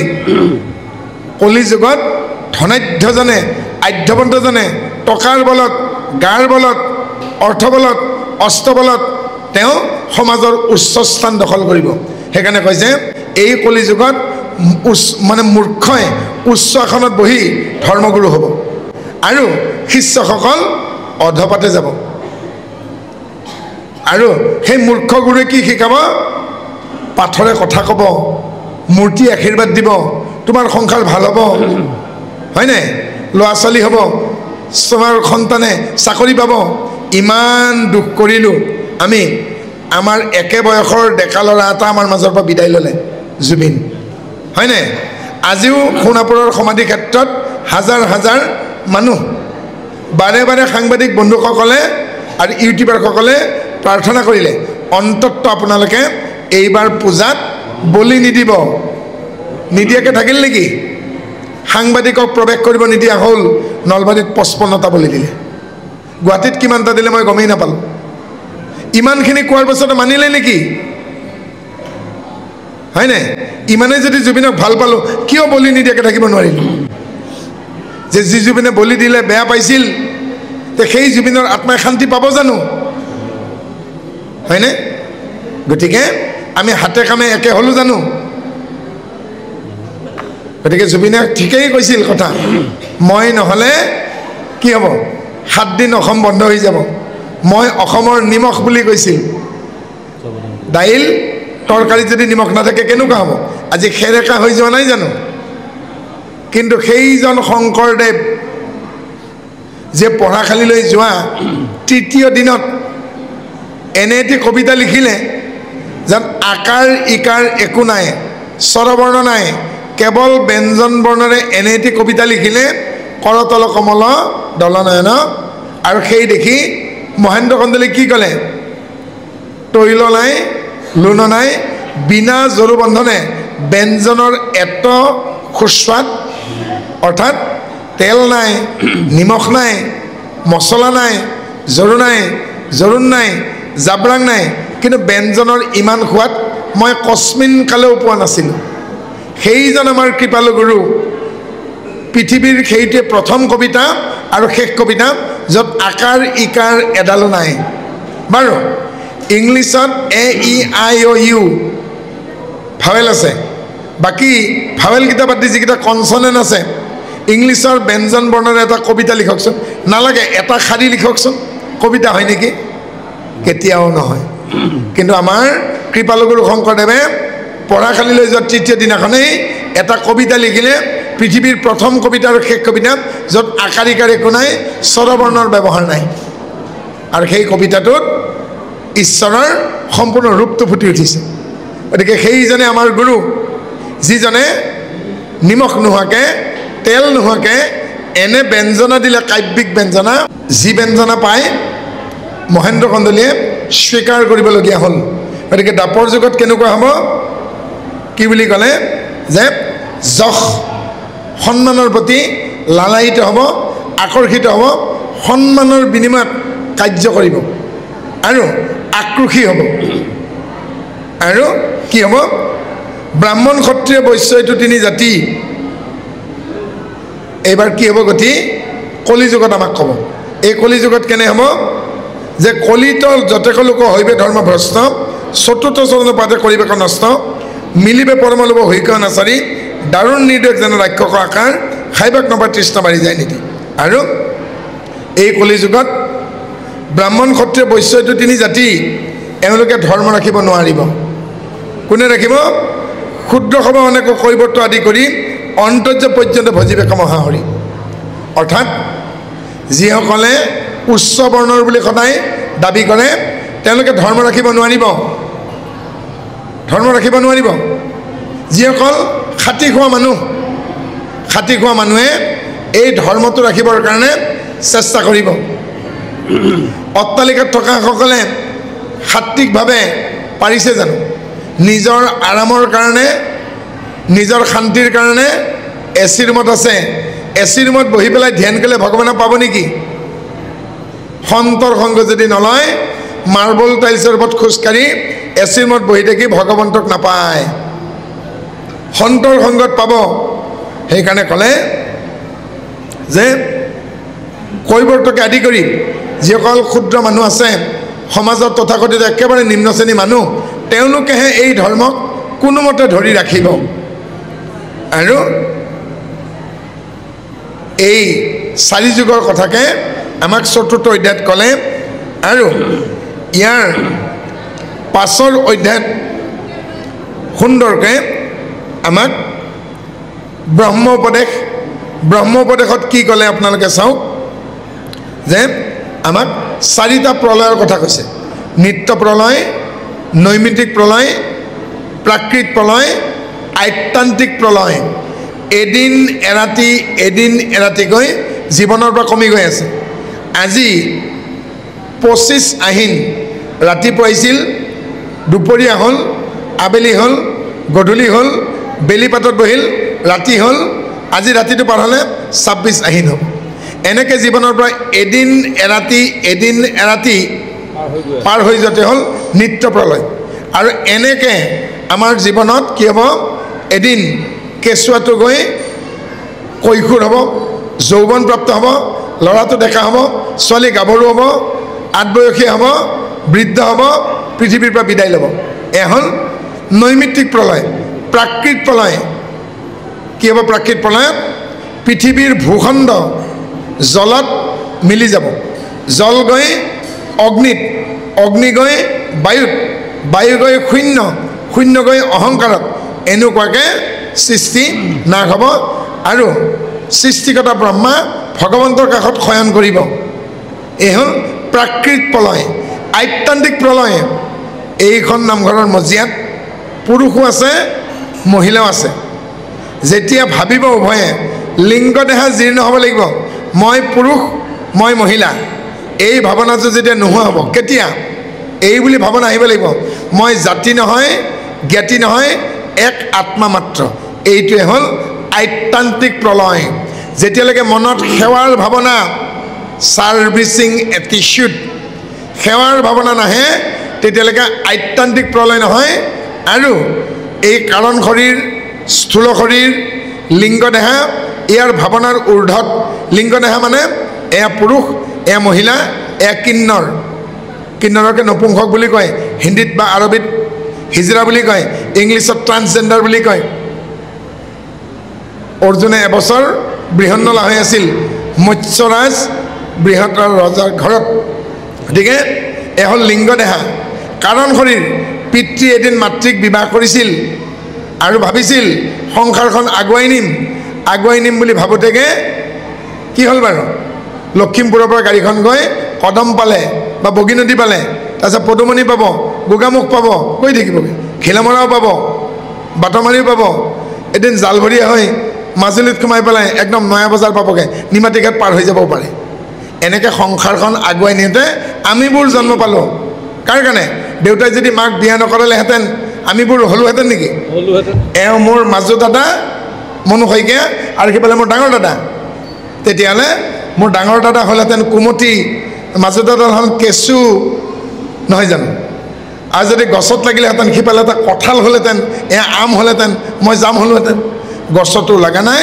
মাটি ফুটি ওলোৱা নাই কাৰণ দেউতাই মাক বিয়া কৰাইছিল সংসাৰখন আগুৱাই নিম বুলি ভাবোঁতে আমি দুটাৰ পৰা তিনিটা হ'ল তিনিটাৰ পৰা চাৰিটা হ'ল এয়া হ'ল কাৰণ শৰীৰ এবাৰ স্থূল শৰীৰ এয়া পুৰুষ দেহা সেইফালে নাৰী দেহা এটি দেহক এজন মানুহক যেনেকৈ দেখিছে দুখন কাণ দুটা চকু বৈ পৰা চেলাউৰি ধুনীয়া চুলি চামাৰখন বগা নাকটো জোঙা দাঁত ধুনীয়া নহয় জানো দেখিব হ'লেতেনে এয়া হ'ল স্থূল শৰীৰ কিন্তু এখেতৰ চামৰাখনহে বগা মোৰ মাজু দাদাৰ কিন্তু তেখেতৰ আত্মাটো কিমান ডাঙৰ আপোনাক কিন্তু মই ক'ব নোৱাৰোঁ মোক যদি কয় মনু শইকীয়াক অপাৰেশ্যন কৰি দেখুৱাই দিয়ক আত্মাটো কেনেকৈ মই তাকো নোৱাৰোঁ কাৰণ কিহৰ কাৰণে এই দেহটোৰ ভিতৰতে আত্মা আছে কিন্তু আত্মাটো দেহটোৰ লগত লাগি থকা নাই তাকে এই দেহত কি কৈছে দেহতে থকা মাত্ৰ তুমি দেহহীন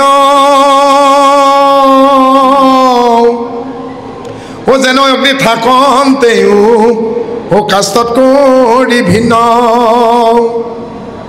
এই দেহাটোতে আত্মা আছে কিন্তু আত্মাটোৱে দেহটো নহয় কচু পাতত যেনেকৈ পানী লাগি নাথাকে এই দেহটোৰ ভিতৰত থকা স্বত্তেও চকু কাণ নাক জিভা ছাল বাক পানী পাত পায়ু উপস্থ কাৰো লগত কি লেটি পেটি কৰি থকা নাই যেন অগ্নি থাকোঁতে কাষ্ঠটো কৰি ভিন্ন কাঠৰ ভিতৰত অগ্নি আছে বাঁহডালৰ ভিতৰত অগ্নি আছে ফাগুন মাহত বাহে বাহে ঘঁহনি খালে জুই লাগে কিন্তু বাঁহডালৰ ওপৰত জুই আছে জানো দিয়াচলাই বাঁহটোৰ ভিতৰত শলাকেইডাল সোমাই থৈ আছে এডাল শলাৰে যেতিয়ালৈকে বাখৰত ঘঁহি নিদিয়ে জুই ওলাই জানো? নিজে নিজে ডেষ্টৰ বাহত জুই লাগে জানো? নালাগে। গতিকে ঠিক সেনেদৰে যেতিয়ালৈকে সংসাৰ পাতি নিদিওঁ, ডেকা ল'ৰা এটা গাভৰু ছোৱালীৰ মাজত তেওঁলোকে যদি ইচ্ছা নকৰে পিতৃ মাতৃ হ'ব লাগে, সন্তান আহিব জানো পৃথিৱীত? ঠিক তেনেদৰে ইয়াৰ ভিতৰতেই আত্মা আছে, দেহা নামৰ খোলাটোৰ, আৰু সেই আত্মাৰ মৃত্যু নাই। অজনয় অমৰ তুমি ঐ আত্মা শেষাত। আৰু এই দেহটোৰ জন্ম হয়, ডেকা হয়, গাভৰু হয়, আঠবৰ্ষীয়া হয়, মৃত্যু হয়। আত্মাৰ জন্মও নহয়, মৃত্যুও নহয়, আত্মাৰ বৃদ্ধিও নহয়, আত্মা জৰাগ্ৰস্ত নহয়, আত্মাৰ বিকাৰো নাহে। বিকাৰ কাৰ? এই দেহাটোৰ। গতিকে এই পঞ্চৱতী দেহাটোৰ বিকাৰ হয়, কিন্তু আত্মা অবিকাৰী। আত্মাক অস্ত্ৰৰে কাটিব নোৱাৰি, জুইৰে জ্বলাব নোৱাৰি, বতাহে উৰুৱাই নিব নোৱাৰে, আৰু জলে ক্লেদাক্ত কৰিব নোৱাৰে। এতিয়া টান টান শব্দবোৰ ক'লে জানো? মনু শইকীয়া বাপে শিক্ষকতা কৰে, আমাৰ ভৱানন্দ বাপে শিক্ষকতা কৰে। ছাত্ৰ ছাত্ৰী ক'লে জানো বুজি পাব? ছাত্ৰ ছাত্ৰীবিলাকে সুধিছে, ছাৰ আত্মা কেনেকুৱা? আমাৰ ভৱানন্দ ছাৰে কৈছে, কি বুলি কৈছে? আত্মা অচেদ্য, অদাহ্য, অচুষ্য, অক্লেদ্য। এইবাৰ সুধিলে বোলে আমি শইকীয়া ছাৰক সোধোঁ। শইকীয়া ছাৰক সোধোতে কৈছেগৈ বোলে আত্মা এনে যাক অস্ত্ৰই নাকাটে, আত্মা এনে যাক জুয়ে নুপুৰে, আত্মা এনে যাক বতাহে নুৰুৱায়, আত্মা এনে যাক পানী দিলে ক্লেদাক্ত নহয়। তথাপিতো বুজা নাই। ইমান ধুনীয়াকৈ ভৱানন্দ ছাৰে বুজাইছে, ইমান ধুনীয়াকৈ শইকীয়া ছাৰে বুজাইছে, বুজা নাই। আজি ল'ৰা ছোৱালীক কি লাগে? প্ৰমাণ। এতিয়া সিহঁতে ভাবিলে ব্ৰহ্মচাৰ আহক ধৰিম, আৰু মোক কৈছেগৈ শইকীয়া ছাৰে বুজাওঁতেও বুজা নাই, ভৱানন্দ ছাৰে বুজাওঁতে বুজা নাই, মোক আগুৰি ধৰিছে। মই তেতিয়া ল'ৰা ছোৱালীক কি ক'ম? গধূলি আহিবি মোৰ তাত। বোলে সদায় দেখোন টিউশ্যনত যাওঁ। আহিবিচোন। আৰু তেওঁলোকক মই ক'লোঁ আত্মা কেনেকুৱা যে দেখুৱাই দিম। এইবোৰ ল'ৰা ছোৱালী কি কৈছে? ছাৰ টান টান শব্দ নক'ব দেই। আগতে মোক ক'লে ছাৰ টান টান শব্দ নক'ব, বুজি নাপাওঁ। এতিয়া দ্বিতীয়মান তৃতীয়মান শ্ৰেণীত পঢ়ি থকা ল'ৰা ছোৱালীক আত্মা কেনেকৈ বুজাম শুনক। বিজ্ঞানেৰে কেনেকৈ বুজাব লাগিব? হাতত এটা টৰ্চ লাগিব, এখন হেংদাং বা তৰোৱাল লাগিব, এখন ফেন লাগিব, এটা জুইশলা লাগিব, এডাল মম লাগিব, এবাল্টি পানী লাগিব, এটা মগ লাগিব, এখন তিয়নি লাগিব, এডাল ৰছী লাগিব, আৰু আত্মা কেনেকুৱা এটা দেখুৱাই দিম। ৱালত এফালৰ পৰা এফাললৈকে ৰছী এডাল বান্ধি এখন তিয়নি মানে গামোচা ওলোমাই দিলোঁ। এইবাৰ মই ল'ৰা ছোৱালীকেইটা ক'ম বোলে মাজনী তোমাৰ নাম কি? সুৰভি। 2 নম্বৰ জনী তোমাৰ নাম কি? বোলে নন্দিতা। তোমাৰ নাম কি? বোলে উৰ্মিলা। সাজু হৈ থাকা। এই ল'ৰা তোমাৰ নাম কি? বোলে মোৰ নাম নৰকান্ত। বোলে বাপেৰৰ নাম কি? বোলে হৰকান্ত। বাৰু থাক। এই ল'ৰা তোৰ নাম কি? বোলে শৰৎ। বাপেৰৰ নাম কি? বোলে ভৰত। বাৰু ৰেডি হৈ থাক, আত্মা দেখিম এবাৰ। লাইটটো নুমাই দিলোঁ, ভয় নকৰিবি, বিজ্ঞানৰ যুগ। এইবাৰ মই নগেনক ক'ম তই তৰোৱালখন ল। ছাৰ ল'লোঁ। এই টৰ্চৰ পৰা ওলাই যে পোহৰটো কাটি দে। 5 ফুট দূৰৰ পৰা মই ৱালত টৰ্চ মাৰি দিছোঁ। নগেনক কৈছোঁ তই কাটি দে পোহৰটো। কাটা খাব নেকি? টৰ্চৰ পৰা ওলাই যোৱাটো পোহৰটো যেনেকৈ কটা নাখায়, আত্মা সেনেকৈ কাটিব নোৱাৰি। তাকে ভৱানন্দ বাবে কৈছিল আত্মা অচেদ্য। মই বা শৰতক ক'লোঁ মমবাতিডাল জ্বলাই লোৱা, আৰু এই টৰ্চৰ পৰা ওলাই যোৱা পোহৰটোৰ তলফালে লগাই দিয়া। শৰৎ পোহৰটো পুৰা গৈছে নেকি? আত্মাও তেনেকুৱাই, আত্মাক পুৰিব নোৱাৰি। এইবাৰ মই উৰ্মিমালাক মাতিছোঁ, আহা মাজনী। বোলে ছাৰ কি কৰিম? বোলে তুমি ফেনখনৰ ছুইচটো অন কৰি দিয়া। ফেনখনৰ ছুইচটো অন কৰি দিওঁতে টৰ্চৰ পোহৰটো কিন্তু ঠেলি লৈ যাব পৰা নাই, কিন্তু ৱালৰ কাষত থকা গামোচাখন নাচি আছে। অৰ্থাৎ কাপোৰ এখন নচুব পাৰে, পেলাই দিব পাৰে, টৰ্চৰ পোহৰটো কিন্তু পেলাই দিব পৰা নাই। শেষত মই সুৰভিক কৈছোঁ মাজনী তুমি বাল্টিংটোৰ পৰা এমক পানী লৈ টৰ্চৰ পোহৰটো ঢালি দিয়া। সুৰভি পোহৰটো পৰি গৈছে নি? ছাৰ পৰা নাই। বোলে অক্লেদ্য। অৰ্থাৎ আত্মাত পানী দিলে ক্লেদাক্ত নহয়। ছাৰ এতিয়া বুজিলোঁ। বোলে কি বুজিলা? তেতিয়া ক'ব আত্মা এনে যাক অস্ত্ৰে কাটিব নোৱাৰি, আত্মা এনে যাক জুইৰে পুৰিব নোৱাৰি, আত্মা এনে যাক বায়ুৰে উৰাব নোৱাৰি, আত্মা এনে যাক পানীৰে ক্লেদাক্ত কৰিব নোৱাৰি। এনেকৈ যদি নুবুজাওঁ নুবুজিব, আৰু নুবুজোতে এদিন মৰমৰ অভাৱ হৈ নীতি শাস্ত্ৰ সংস্কাৰ চব পাহৰি বিদেশী ধৰ্মলৈকে গুচি যাব। কাৰণ এতিয়া ল'ৰা ছোৱালীবিলাকক গাৰ্জেনে ইংলিছ মিডিয়াম আৰু খ্ৰীষ্টিয়ান স্কুলত দিয়ে। ৰাতিপুৱা তেওঁলোকৰ কনফাৰেঞ্চ হয়, মানে প্ৰাৰ্থনাত সেই কিতাপেই পঢ়ুৱাব। খ্ৰীষ্টিয়ান স্কুলত গীতা ভাগৱত কীৰ্তন পঢ়াব নেকি? নহয় জানো? কাক পালে এদিন গাৰ্জেন মিটিং হ'ব। গাৰ্জেন যদি বেমাৰী হয় তেতিয়া প্ৰিন্সিপালে ক'ব আপোনাক অমুকত নি পেলাই ট্ৰিটমেণ্ট কৰা হ'ব। 4-5 লাখৰ ট্ৰিটমেণ্ট যদি স্কুলখনে বিনামূলীয়াকৈ গাৰ্জেনক কৰি দিয়ে, গাৰ্জেনে তেতিয়া ঘৈণীয়েকে ক'ব হেৰা আমি গীৰ্জাতে শৰণ লওঁ। আৰু এনেকৈ আমাৰ দুৰ্বলতাক সুযোগ লৈ বিদেশীয়ে আমাৰ মানুহ লৈ গৈছে। গতিকে আমি এইবোৰ চকু কাণ কৰিব লাগিব। কি কাৰণে আমাৰ জাতি ভাইবোৰ খ্ৰীষ্টিয়ান হৈছে, বিদেশী ধৰ্ম লৈছে। আৰু আমাৰ যেতিয়ালৈকে খ্ৰীষ্টিয়ান স্কুলত ইংলিছ মিডিয়াম স্কুলত দিয়াৰ যেতিয়ালৈকে স্পৃহা থাকিব এই গতিয়ে হ'ব। গতিকে কি কাৰণত আমাৰ মানুহ কমি গৈছে ভাবক। আৰু সেনেকৈ হ'লে আমি আমাৰ ধৰ্ম ৰাখিব নোৱাৰিম। আৰু এনেকেই এই অধ্যায়টিত আমাক কি ক'লে যে এই দেহাটো কি, এই দেহাটোৰ মূল তাৎপৰ্য কি কাৰণে এই দেহাভাগ দিয়া হৈছে, এই কথাখিনিকে এই 4ৰ্থ অধ্যায় 7ম অধ্যায়ৰ শেষৰ ফালে কৈছে যে আৰু আছে নিপতি তোমাৰ মৃত্যু ভয়, হেন ভগৱন্তক শুনিলা মহাশয়। হে পৰীক্ষিত, তুমি জানিলানে এই দেহটোৰ মৃত্যু হয়, আত্মাৰ মৃত্যু নহয়। গতিকে তোমাৰ আৰু ভয় আছে নেকি? তক্ষকে তোমাৰ আত্মাক দংশন কৰিব পাৰে নেকি? আৰু তেতিয়া নৰকৰ কথা সুধিছে পৰীক্ষিতে। সুখদেৱক সুধিছে হে গুৰুদেৱ, মই যি পাপ কৰিলোঁ সেই পাপত মোৰ নৰকত শাস্তি নহ'বনে? তেতিয়া সুখদেৱে কি ক'লে, তোমাৰ এই দেহ এই পৃথিৱীতে এৰিবা। এই পৃথিৱীত তোমাৰ দেহটো দাহন কৰাৰ পাছত তোমাৰ কিবা কি থাকিব? আত্মা। যিটো আত্মাক অগ্নিয়ে নুপুৰে, অস্ত্ৰই নাকাটে, বতাহে নুৰুৱাই, জলে ক্লেদাক্ত নকৰে, তেনে আত্মাটোক জমৰদূতে কি কৰিব? তেতিয়াহ'লে নৰকৰ বৰ্ণনা কিয় দিয়া হৈছে? তেতিয়া সুখদেৱে কৈছে মলমতী মনুষ্যক ভয় খুৱাই নিয়ন্ত্ৰণ কৰি শুদ্ধ পথত ৰখাৰ কাৰণে নৰকৰ বৰ্ণনা দিয়া হৈছে। এতিয়া আপোনালোকক কৈছোঁ সহজ ভাষাত, নৰকনো কি? আপোনালোকৰ শৰীৰত কি আছে? চকু, কাণ, নাক, জিভা, ছাল, বৃক্ক,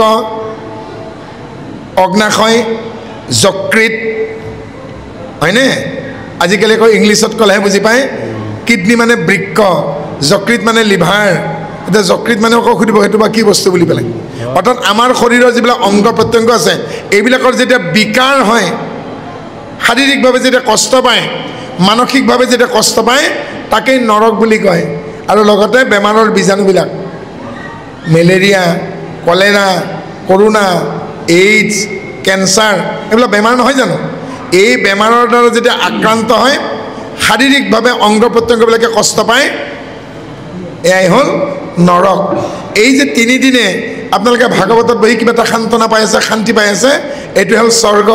আৰু যি মুহূৰ্ততে ভগৱন্ত আছে বুলি আপোনালোকৰ একমতত আহিব, মনত কুণ্ঠাবোধ নাথাকে, সেই মুহূৰ্তটো হ'ল বৈকুণ্ঠ। যি ঠাইত ঈশ্বৰৰ ভাৱনাৰে ভাৱনামৃত পায়, একমতত থাকে, সত্যত থাকে, শুদ্ধত থাকে, নিৰ্দিষ্ট বিষয় কেন্দ্ৰ কৰি সেই ঠাইখনে সত্ৰ। সৎ অধীয়তে ইতি সাধু, সত্যত যিয়ে থাকে। সত্য কি? যাৰ পৰিৱৰ্তন নাই। যোৱাকালি নাছিলোঁ, আজি আছোঁ, অহাকালি নাথাকোঁ, মই মিছা। যোৱাকালিও আছিল, আজি আছে, অহাকালিও থাকিব, অতীতত আছিল, বৰ্তমানে আছে, ভৱিষ্যতে থাকিব, সত্য। যাৰ পৰিৱৰ্তন হয় সেই মিছা। ব্ৰহ্ম সত্য, জগত মিথ্যা। সত্যত যি আশ্ৰয় কৰে সাধু সাধু লোকম অৱস্থিত স্থানম ইতি সত্ৰ সাধুসকলে য'ত থাকে সেয়াই সত্ৰ গতিকে এয়া বৈকুণ্ঠ এয়াই সত্ৰ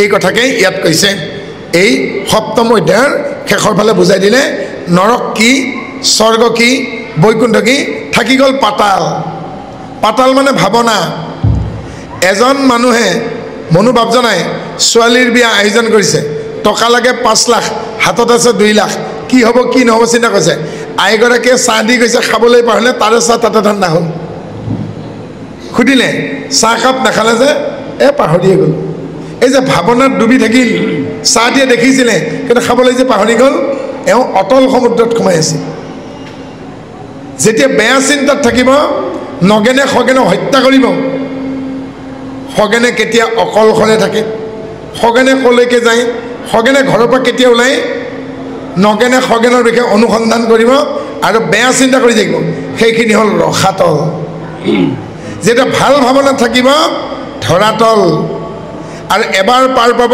এবাৰ ডুবিব মৃগৰ তৃষ্ণা নবজলে কটুহু উপংগু কটুহু তল যাওঁ কটুহু থাকো মধ্যতে কুৱাত পৰা বাল্টিংটোৰ নিচিনাকৈ কেতিয়াবা উপঙে কেতিয়াবা তল যায় এইখন হ'ল তলাতল আৰু এই 7খন পাতালে ভাৱনা অটল বিতল মহাতল তলাতল ৰসাতল ধৰাতল খুটল খুটল বুলি তাৰমানে ঈশ্বৰৰ নামখিনি যেতিয়া লৈ থাকে বেলেগ চিন্তা মনত নাথাকে সেই সময়খিনি হ'ল খুটল ভাৱনা চিন্তাই পাতাল ভাল বেয়া দুইটাই আছে ভাল ভাৱনাত যিখিনি সময় অতিবাহিত হয় স্বৰ্গ যেতিয়া ঈশ্বৰ সম্পৰ্কে কুণ্ঠাবোধ নাথাকে বৈকুণ্ঠ আৰু যেতিয়া শাৰীৰিকভাৱে মানসিকভাৱে আপুনি বিকাৰগ্ৰস্ত হয় বেমাৰৰ বীজাণুৱে আক্ৰমণ কৰে কষ্ট পায় কোনোবাই গালি দিছে কাৰোবাক গালি পাই যিটো কষ্ট পাইছে সেইটো নৰক অৰ্থাৎ মানসিকভাৱেও নৰক আছে শাৰীৰিকভাৱেও নৰক আছে মোৰ ভনীজনী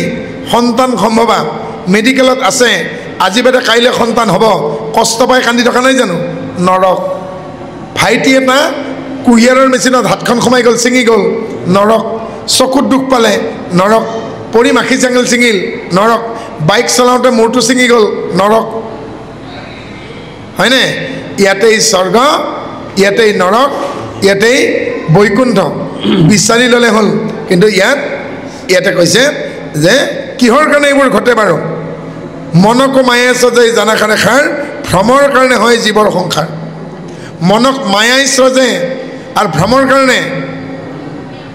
কাৰণে বাৰে বাৰে আহোঁ তাৰমানে শুদ্ধ কোনটো অশুদ্ধ কোনটো আমি ধৰিব নোৱাৰোঁ যিদিনাখনে বিচাৰ কৰিব পাৰিব সেইদিনাখনে আকাব গতিকে ভ্ৰম গুচিব লাগিব তে ভ্ৰম গুচিলে কেনেকুৱাকৈ হ'ব আমাৰ এবাৰ পৰীক্ষিতে চাকি গছৰ ফালে লাগি চাইছে তেতিয়া শুকে কৈছে মহাৰাজ আপুনি বন্তি গছৰ কথা সুধিব খুজিছে বোলে হয় তেতিয়া শুকদেৱে কি কৈছে সেই তৈলমালে খলা বনি যাবত সংযোগ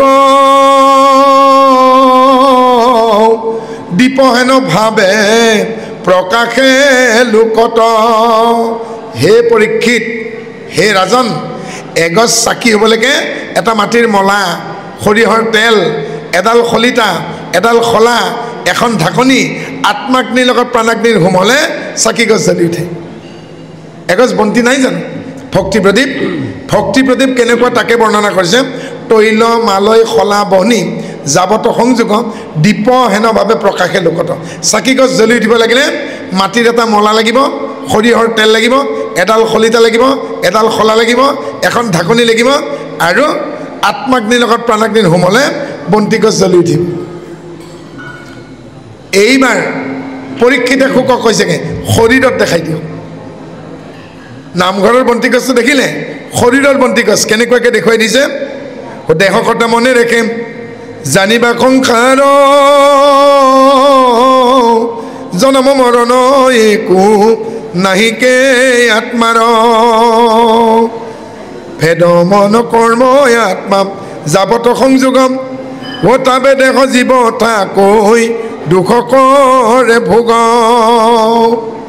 দেহ মন কৰ্ম আত্মা এই দেহাটো আগৰ জীৱনৰ কৰ্মফল প্ৰাৰব্ধ আৰব্ধ অনাৰব্ধকে এই জীৱনলৈকে কৰ্মখিনি মন আত্মা যাবত সংযোগ আৰু তেতিয়া এগজ বন্তিৰ দৰে জ্বলি উঠে যেতিয়ালৈকে ধৰকচোন ইয়াৰ আগৰ জন্মত মই এজন ব্যক্তি আছিল মোৰ মৃত্যু ঘটিল মোৰ মৃত্যুৰ সময়ত আগৰ জীৱনৰ যিখিনি বাকী বিধিয়ে কাৰ ওচৰত জমা থলে ধনঞ্জয় বায়ুৰ ওচৰত জমা থৈছে আৰু এই জন্মত পিতৃশিৰৰ পৰা মাতৃগৰ্ভত আহোঁতে মাতৃগৰ্ভতে কি কৰিছে ধনঞ্জয় বায়ু জমা দিছে তোৰ বস্তু ল ক'ত জমা দিছে মাতৃগৰ্ভতে মই পাইছোঁ আগৰ জীৱনৰ বাকীখিনি শইকীয়া বাপজনাই এখন দোকানত বাকী খায় আৰু সেই জাপজুপ বদতিঘাটৰ দোকানখনে কৈছে যোৱা মাহৰে ৭,০০০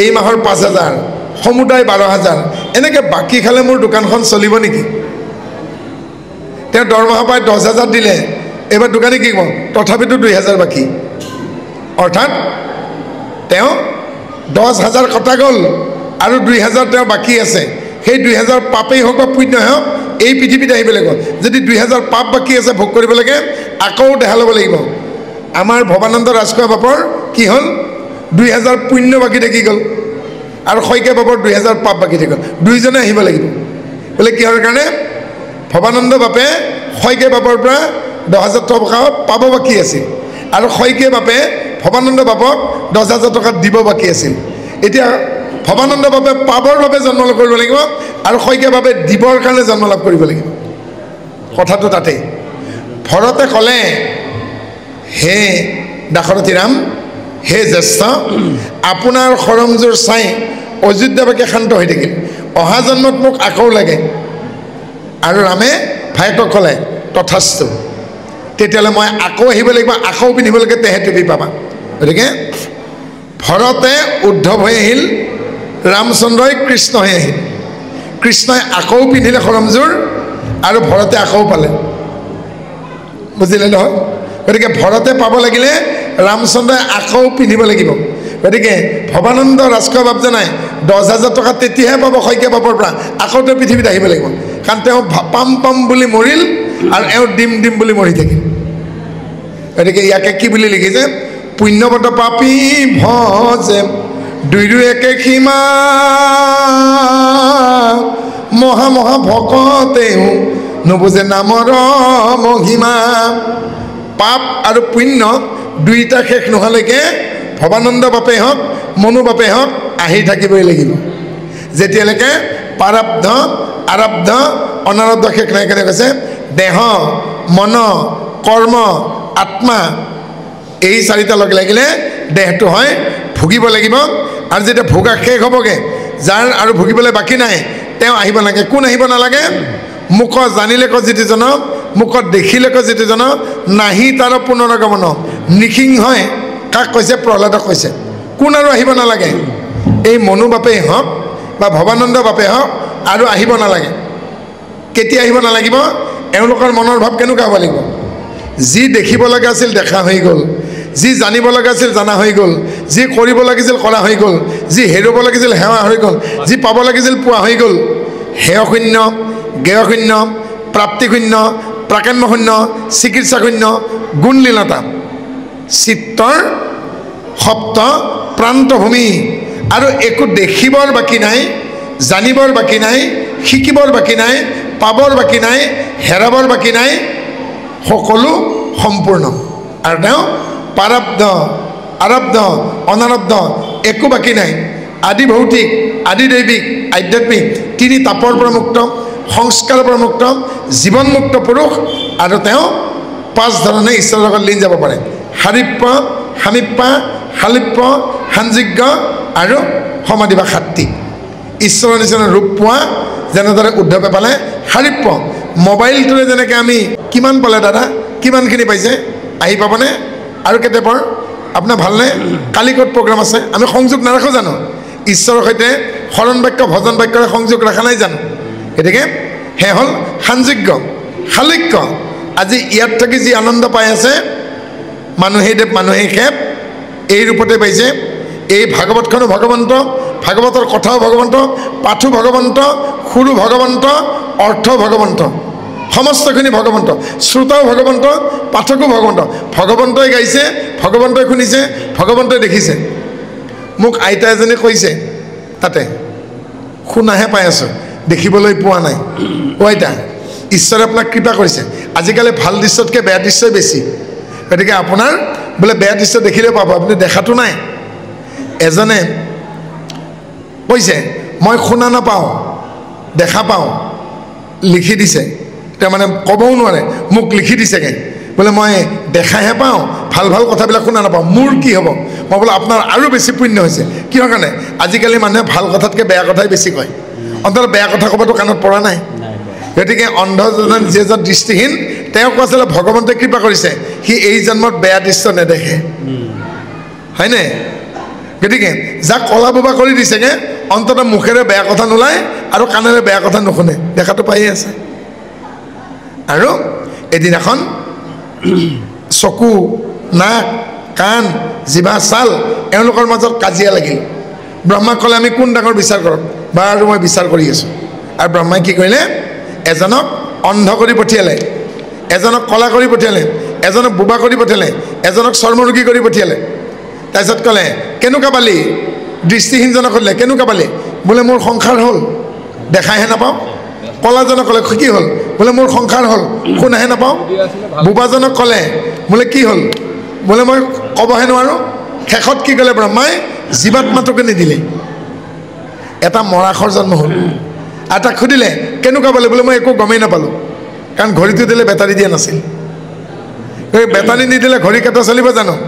ঈশ্বৰৰ হাতত সেইটো ঘড়ী থাকে, যিটো ঘড়ীত বেটাৰী নাথাকে, কিন্তু সময়মতে চবখিনি হয়, টাইমত সূৰ্যোদয় হয়, অস্তই হয়।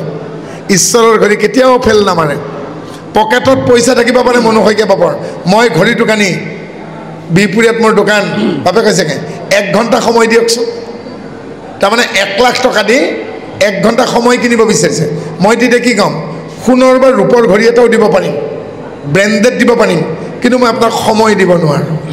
পকেটত যিমান টকা থাকিলেও কোনে কিন্তু সময় কিনিব নোৱাৰে। ঘড়ী কিনিব পাৰিম, সময় কিনিব নোৱাৰে। গতিকে আপোনালোকৰ ল'ৰা ছোৱালীক সাঁতুৰিব শিকাব, নিশিকালে কি হ'ব গমে পাইছে নহয় যোৱা মাহত। গতিকে কাৰণে আমি কওঁ, পানীত পৰিলে মানুহ নমৰে, সেইজন মৰে যে সাঁতুৰিব নাজানে। নৰেন নামৰ অঘাইতং ল'ৰা এটা আছিল, তেওঁৰ গুৰু হ'ল ৰামকৃষ্ণ পৰমহংসদেৱ। আৰু সদায় কয়, ভগৱান ক'ত থাকে, ভগৱান কেনেকুৱা দেখাই দিয়ক, দেখা নাই। এদিন অশান্তি পাই গংগা নদীৰ পাৰত গৈ নৰেন নামৰ ল'ৰাটোক ৰামকৃষ্ণ পৰমহংসই জুবুৰিয়াই দিলে, মৰা যদি মৰ। আৰু সি বোকাত ভৰ দি বাওঁ ভৰিৰে সোঁ ভৰিখন পোন কৰি ৰামকৃষ্ণ পৰমহংসৰ বুকুত 1 গোৰ মাৰি দিলে। ৰামকৃষ্ণ পৰমহংস চিটিকি গ'ল আৰু পানী দুনি খাই হেঁপাই ফেঁপাই ল'ৰাটোৱে পাৰ পালে। আৰু অলপ পিছত ৰামকৃষ্ণ পৰমহংসই উঠিয়ে কৈছেগৈ, ভগৱান দেখা পালি? বোলে পাই গ'লোঁ। সঁচাইতো মই পাই গ'লোঁ। বোলে ভগৱান কি মোক এতিয়া কওঁ? আপুনি মোক পানীত ডুবাই মাৰিব চেষ্টা কৰিছিল, হত্যা কৰিব বিচাৰ কৰিমতো। সদায় মোক ভগৱান কি, ভগৱান ক'ত থাকে দেখাই জানে দেউতাকক, মই নিজেই দেখা নাই। তেতিয়া কৈছে, মই দেখা পাই গ'লোঁ। বোলে কেনেকৈ পালে? যিটো শক্তিয়ে, যিটো ভাৱনাই মোক হৃদয়ত ক'লে, তই যদি আজি 1 গোৰ মানি নিদিয় মৰিবি। আপুনি মোক ডুবাব চেষ্টা কৰোঁতে কৰোঁতে মই সাঁতুৰিব শিকি গ'লোঁ। আপুনি মোক ডুবাব চেষ্টা কৰোঁতে কৰোঁতে মই সাঁতুৰিব শিকি গ'লোঁ। যিজনে মোক আপুনি হত্যা কৰিব পৰাৰ পৰা বচালে, সেইজনে অন্তৰাত্মা ঈশ্বৰ। ৰামকৃষ্ণ পৰমহংসই সেই অঘাইতং ল'ৰাটোক ক'লে, তোৰ বিবেক উদয় হ'ল, আজিৰ পৰা তোৰ নাম নৰেন নহয়, বিবেকানন্দ হ'ল। সেইজনেই বিবেকানন্দ, হয়নে? গতিকে পঢ়িব। আমি কুঁৱাৰ ভেকুলী হৈ থাকিলে নহ'ব।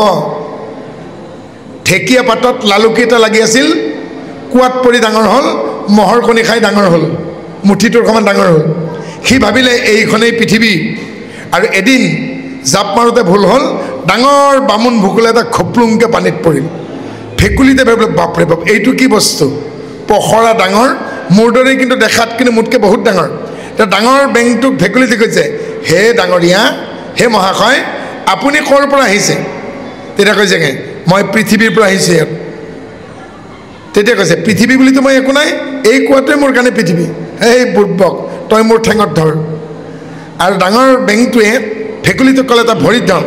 আৰু ডাঙৰ বেংটোৱে বগাই বগাই বগাই বগাই বগাই ওপৰত উঠিল ভেকুলীটি কৈছে কি দেখিছ এটা উবুৰাই থৈ দিয়া কাঁহৰ বাতিৰ দৰে দেখিছোঁ পৃথিৱীখন বোলে গৈ শেষ নহ'ব দৌৰি শেষ নহ'ব জঁপিয়াই শেষ নহ'ব চৰাই উৰি শেষ কৰিব পৰা নাই এখন পৃথিৱী আৰু তই কোৱাটোকে পৃথিৱী বুলি ভাবিছ বাপৰে বাপ ইমান ডাঙৰ কোনোদিনে চহৰ নেদেখা মানুহটোৱে এতিয়া গুৱাহাটীত ফাঁচী বজাৰত নি পেলাই এৰি দিম হেবাং হৈ যাব 10 বছৰ জেলত সোমাই থকা মানুহটোক যেতিয়া জালুকবাৰীত এৰি দিম হেত মোক আকৌ সোমাই থ ক'ত আনিছ ভুল জাগাত বুলি ক'ব দামোদৰ বিপৰীত নিজৰ ঘৰ চিনি নোপোৱাৰ নিচিনা হ'ব গতিকে ইয়াতেই সোমাই থাকিলে আমি একো দেখা নাপাম সেইকাৰণে এখেত ককালে কি কয় এক খুদিবি বুঢ়াক এক খুদিবি ফুৰাক মই যদি লখিমপুৰৰ পৰা নাহিলোহেঁতেন আজি মই যদি নাৰায়ণপুৰত নাহিলোহেঁতেন আজি যদি বিহপুৰীত নাহিলোহেঁতেন বঙালমৰা ক'ত লালুক ক'ত ঢেকেজুলি ক'ত উৰিয়ামপৰা ক'ত আমপৰা ক'ত মেনেহা ক'ত উজাচুক ক'ত পাতলচুক ক'ত সন্দিকৰ ক'ত বটদিঘাট ক'ত বাগিচা ক'ত মই গম পালোহেঁতেন জানো চকু বান্ধি আনিলেও মই গম পাব লাগিব মই জাপ পাম আৰু হয়নে গতিকে নুফুৰিলে মই জানো ক'ব পাৰিলোহেঁতেন কুৱাৰ ভেকুলী হৈ থাকিলোহেঁতেন আৰু এওঁলোককো সুধিব এওঁলোক বয়সৰ বুঢ়া হৈছে আচলতে এওঁলোক এডোখৰ শানশিল কিহত লাগে বাৰু দা কটাৰী মামৰে খালে ঘঁহিব লাগে নে নালাগে অধিৱেশনত গৈ কৰঙাৰ পৰা ধুনীয়া দা কটাৰী আনিলেই নহ'ব মামৰে খালে ঘঁহিব আৰু ঘঁহিলে মামৰখিনি যাব ঘঁহোতে শিলুক হৈ যায় গতিকে দা কটাৰী ভাল হ'লেই নহ'ব মাজে মাজে ঘঁহিব লাগিব তাৰ কাৰণে এই শানশিলটো কেনেকৈ ব্যৱহাৰ কৰিম ইয়াতে কৈছে তৈল অসংযোগে গুচে দীপৰ প্ৰকাশ মহাজ্যোতি অগণিৰ ৰূপনাহি তাত যেনেকৈ চাকি গছত তেল নোহোৱা হ'লে নুমাই যায় কিন্তু ওপৰৰ চাকি গছ নুমাই জানো তেনেকৈ আমাৰ মাজৰ পৰা এজন ব্যক্তিৰ হৰণ ভগন হ'লেও পৰমাত্মাৰ একো নহয় আমি ঘটৰ নিচিনাকৈ বিয়াৰ কাৰণে পানী তুলি আনি ঘট ৰাখিছে আৰু ল'ৰা এটাই দেখিলে যিমানটা ঘট সিমানটা সূৰ্য এটা ঘট যদি ভাঙি দিয়ে সূৰ্যটো ভাঙি যাব নেকি নাযায় যেন ঘট ভাঙি গ'লে ঘটৰ আকাশতে লীন হৈ নাহি তাৰ নাশ ঘট এটাত কলহ এটাত মাটিৰ কলহ এটাত সূৰ্যৰ প্ৰতিবিম্ব দেখা পাব কিন্তু ঘটিটো ভাঙি দিলে কলহটো ভাঙি দিলে ভাঙি যাব ওপৰৰ সূৰ্যটো নাভাঙে অৰ্থাৎ আমি ঘটত দেখা প্ৰতিবিম্বৰ সূৰ্যটো বুলি কৈছে দেহতে আছোঁ মই নুহু দেহহীনক মই পৰমাত্মা আতম নাহিকে সন্দেহ আৰু আত্মা থকা দি আত্মাৰ অধিকাৰী পৰমাত্মা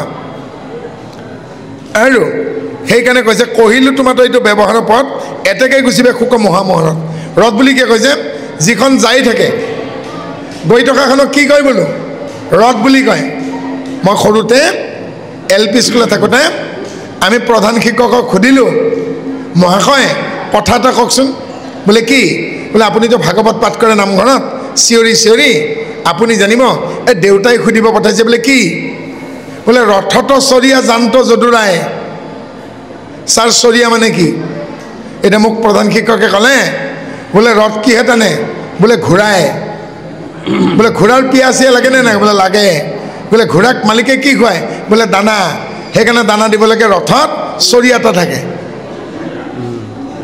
তাৰ মোক প্ৰধান শিক্ষকে বুজালে যে ৰথত ঘোঁৰাক দানা দিবলৈকে কি থাকে চৰিয়া থাকে সেই বুলি যদি বুজায় ময়ো মোৰ পিছত অহা কনিষ্ঠসকলক তাকে নুবুজাওঁ জানো আৰু মোতকৈ আগতজনে যদি ভুল কৰে ময়ো ভুল কৰিম আচলতে চৰা মানে উঠা আৰোহণ কৰা ৰথত চৰিয়া জান্ত যদুৰাই ক'ব লাগিছিল কি মোক শিক্ষকে ৰথত উঠি মানে অক্ৰূৰেণা ৰথত উঠি কৃষ্ণৰ সৈতে বলৰাম বা বলৰামৰ সৈতে কৃষ্ণ গ'লগৈ মথুৰালৈকে ৰথত উঠি চৰিয়া জান্ত যদুৰাই অক্ৰূৰেণা ৰথখনত বলৰামৰ সৈতে কৃষ্ণ উঠি গ'লগৈ কিন্তু মোক ক'লে কি ৰথত বোলে চৰিয়া থাকে যিটোত ঘোঁৰাক দানা খুৱায় এতিয়া আমাৰ এনেকুৱা যদি উদাহৰণ আমাক দিয়ে আমি কি বুজিম বাৰু এদিনাখন মই ক'লোঁ ছাৰ এই দেৱভতিমাটোত লিখিছে আমাৰ বাপে গায়ে থাকে ভৱানন্দ বাপে বিৰিন্দা বিপিন বিহাৰত খাৰত ইন্দু পৰকাশী সুধি দিলোঁ ছাৰ বিৰিন্দা মানে কি তেতিয়া আমাক কৈছেগৈ বিৰিন্দা মানে সেই যমুনা নদীৰ পাৰত থকা বিৰিণা বুলিয়ে জানিবা ছাৰ বিপিনা মানে কি বিৰিণা বনৰ মাজতে কুমলীয়া তোলাৰ দৰে বস্তুখিনি থাকে সেইখিনি বিপিন